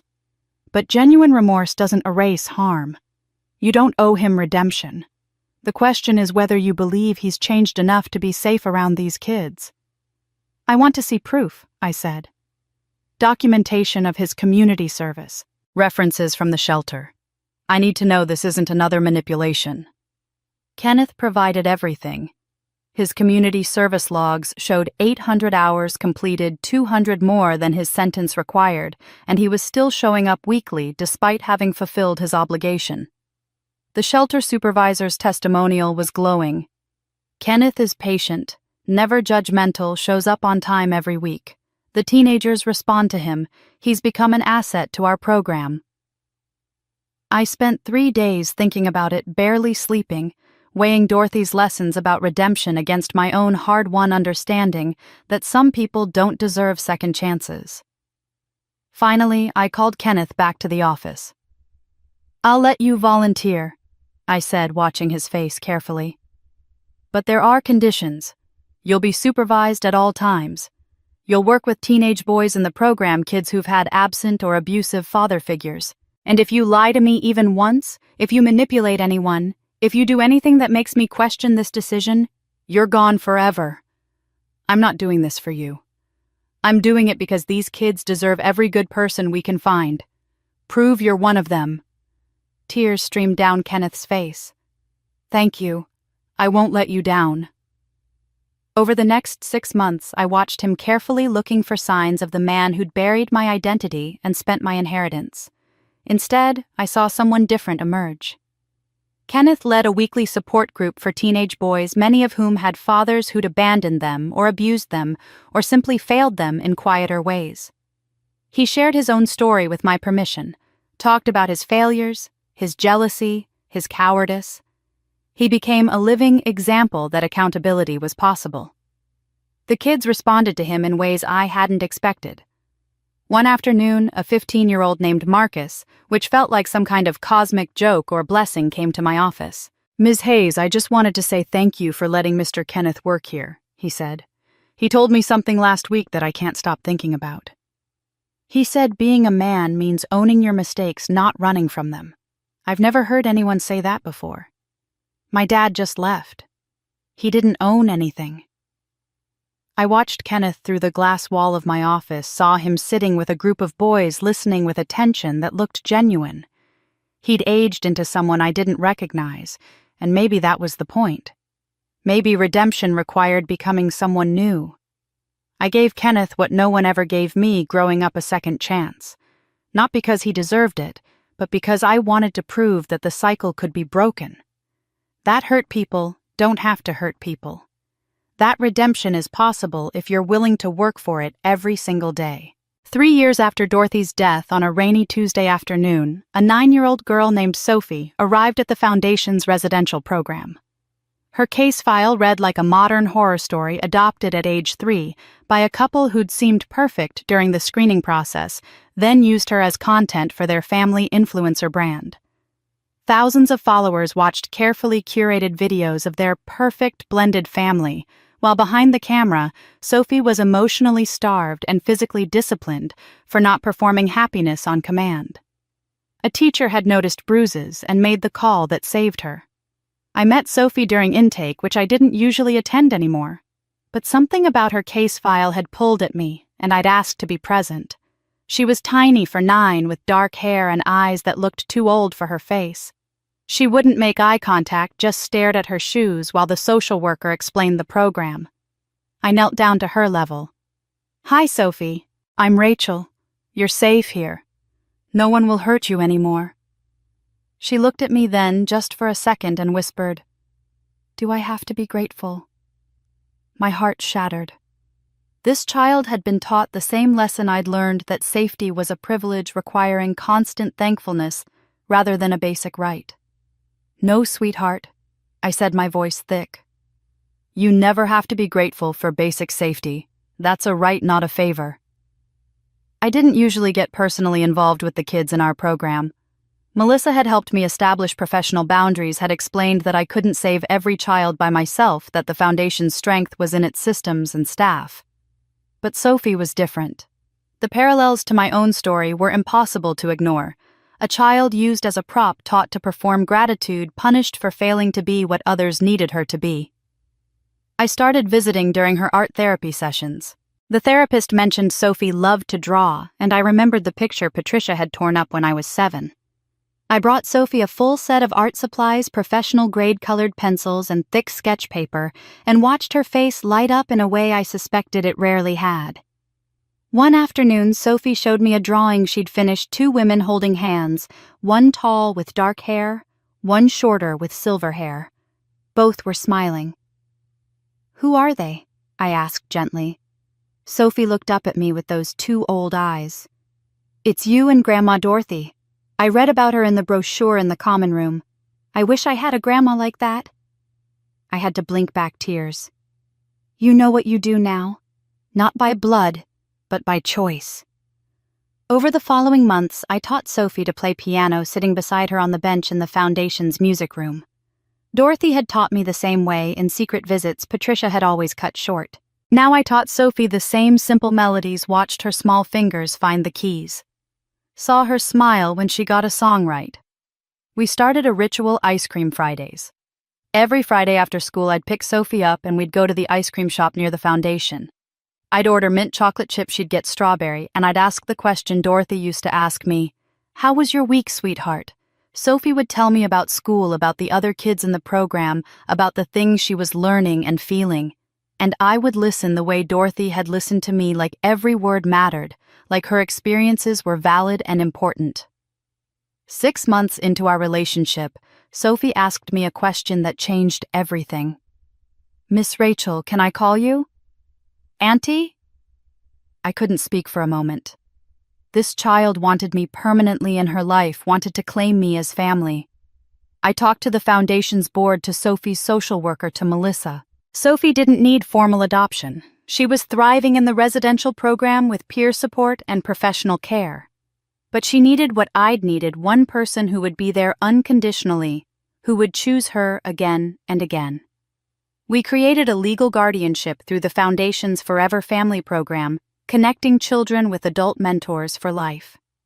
At the small ceremony making it official with the board and Sophie's care team present, Sophie threw her arms around me. "I love you, Auntie Rachel." I held her tight, this child who'd been used and discarded, who'd learned all the wrong lessons about love and worth. "I love you too, sweetheart." Later, standing in my office, I looked at the drawing Sophie had made, now framed and hanging beside my desk. 2 women holding hands, choosing each other, building family from intention rather than obligation. This was what Dorothy had meant when she said, "Pass it on." The money, the foundation, the legal victories, those were just tools. This was the real legacy: breaking cycles, choosing love, proving to one child at a time that they mattered. I couldn't save my own childhood, but I was saving Sophie's. And in doing that, I finally saved something in myself that had been broken for 27 years. I became the person I'd needed when I was 9 years old. And in saving Sophie, I finally saved myself. The little girl inside me who'd been told she didn't matter, she was watching me prove that she did. 5 years after the trial, I opened my email one morning to find a message from a Forbes magazine editor requesting an interview for their annual philanthropy issue. The Dorothy Hayes Foundation had grown beyond anything I'd imagined: 3 residential centers across Washington, Oregon, and California, serving over 200 children annually with a staff of 45, and a budget that had reached $50 million. The story, they said, was too compelling not to tell. The cover photo shoot felt surreal. They wanted me standing in front of the main Dorothy Hayes Center with some of the kids from the program. Sophie stood beside me, now 14 and thriving, along with a dozen other children whose lives had intersected with mine through the foundation's work. The photographer kept asking me to smile more naturally, and finally Sophie whispered, "Just think about Ice Cream Friday," which made me laugh genuinely enough that they got their shot. The article's headline read, "From Orphan to Empire, How Rachel Hayes Built a $50 million Foundation and Saved Hundreds of Lives." They'd done their research thoroughly, detailing the abuse, the wedding humiliation, the trial, Dorothy's deathbed charge. But the focus was on what came after, on transformation rather than trauma. They quoted me saying something I'd told the reporter during our interview. "Wealth isn't measured in what you keep.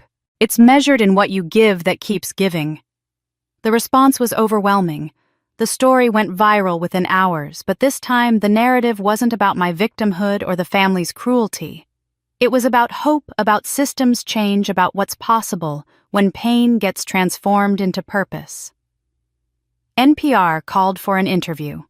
Good Morning America wanted me on their show. A TED Talk invitation arrived asking me to speak about breaking cycles of abuse. I hated the attention, the way strangers now recognized me in grocery stores, the constant requests for my time and story. But Melissa helped me reframe it.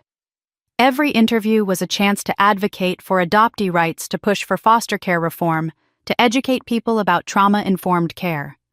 The platform felt like a responsibility Dorothy had prepared me for, even if I'd never wanted it. It was during this media surge that Victoria reached out, not directly, but through Jennifer, someone we'd both known in high school who I'd reconnected with through the foundation's fundraising network.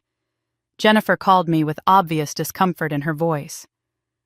"Rachel, I know this is weird, but Victoria asked me to contact you. She wants to meet. Says she has something important to tell you, that she wants to apologize face to face."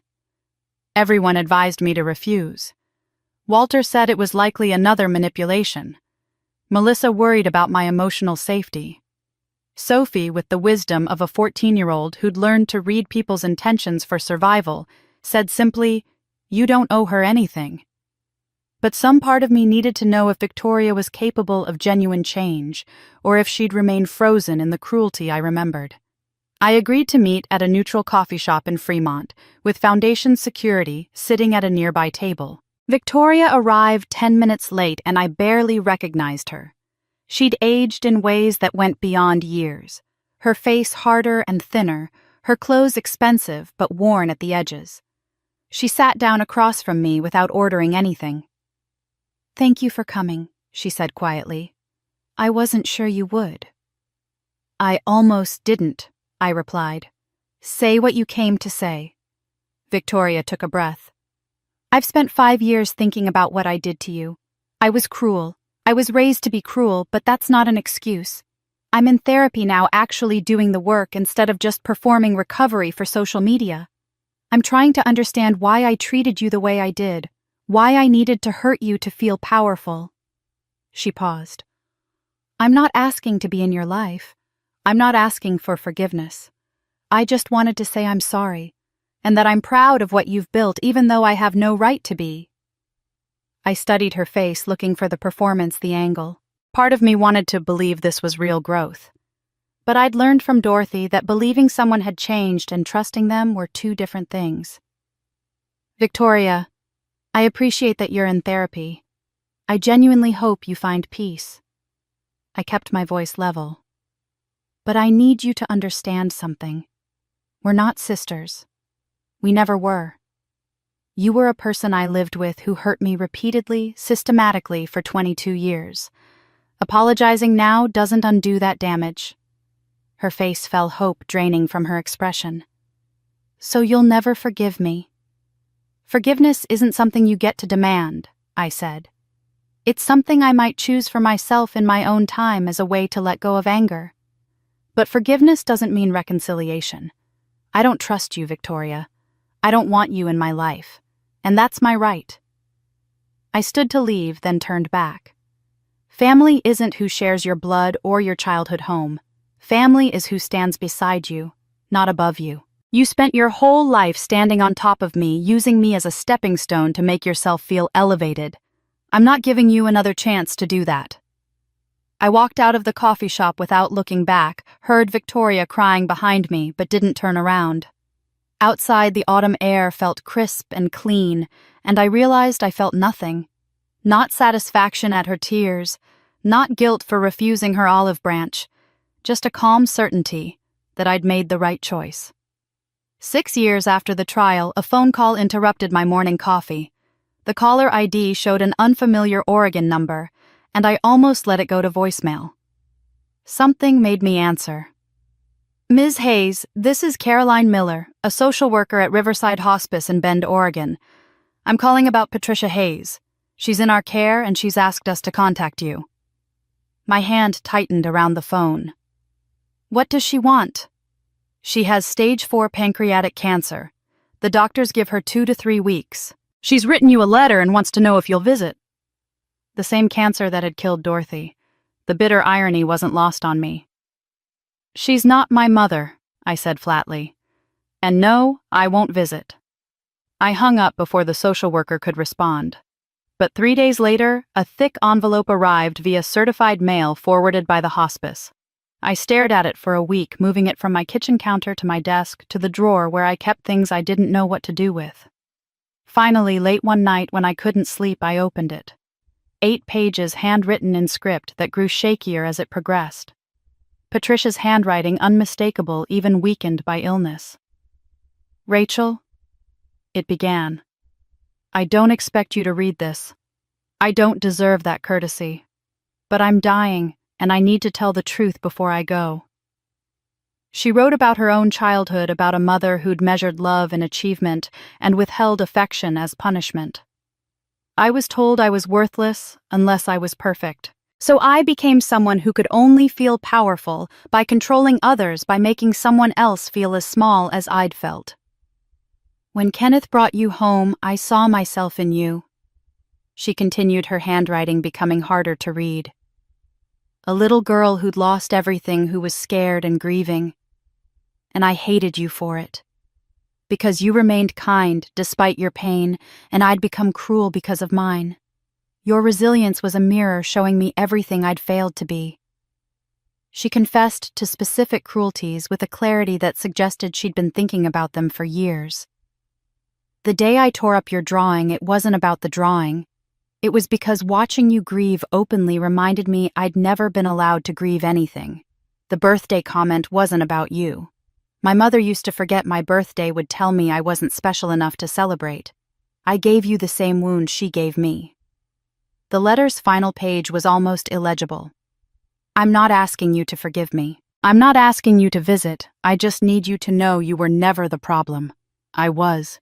You were a beautiful child who deserved love, and I failed you because I was too broken to give it. If there's a heaven, I'll spend eternity apologizing to your parents. If there's hell, I'll spend it wishing I'd been brave enough to love you." I read the letter 3 times, tears streaming down my face. Not tears of reconciliation or forgiveness, but tears for the waste of it all, for the cycles of pain that spiraled through generations. I called Kenneth, who'd been working at the foundation for 3 years now. We had a civil, distant relationship built on his consistent accountability. "Did you know she was dying?" I asked. "Yes, I visited her last week. She's different now, Rachel. Broken. Actually human for maybe the first time in her life." "Should I visit?" Kenneth was quiet for a long moment. "Only if it helps you, not for her." I decided quickly. I wouldn't visit because Patricia didn't get closure at my expense, didn't get to use her deathbed to extract absolution I wasn't required to give.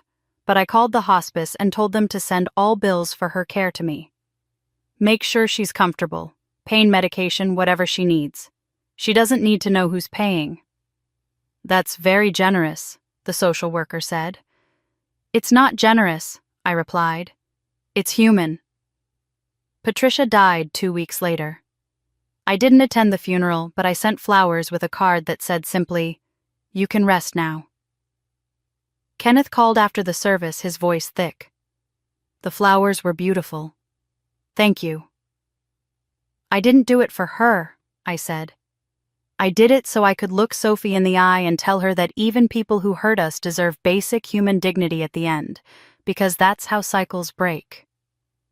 I gave Patricia something she never gave me: compassion without conditions. Not because she earned it, but because becoming like her would have meant she'd won.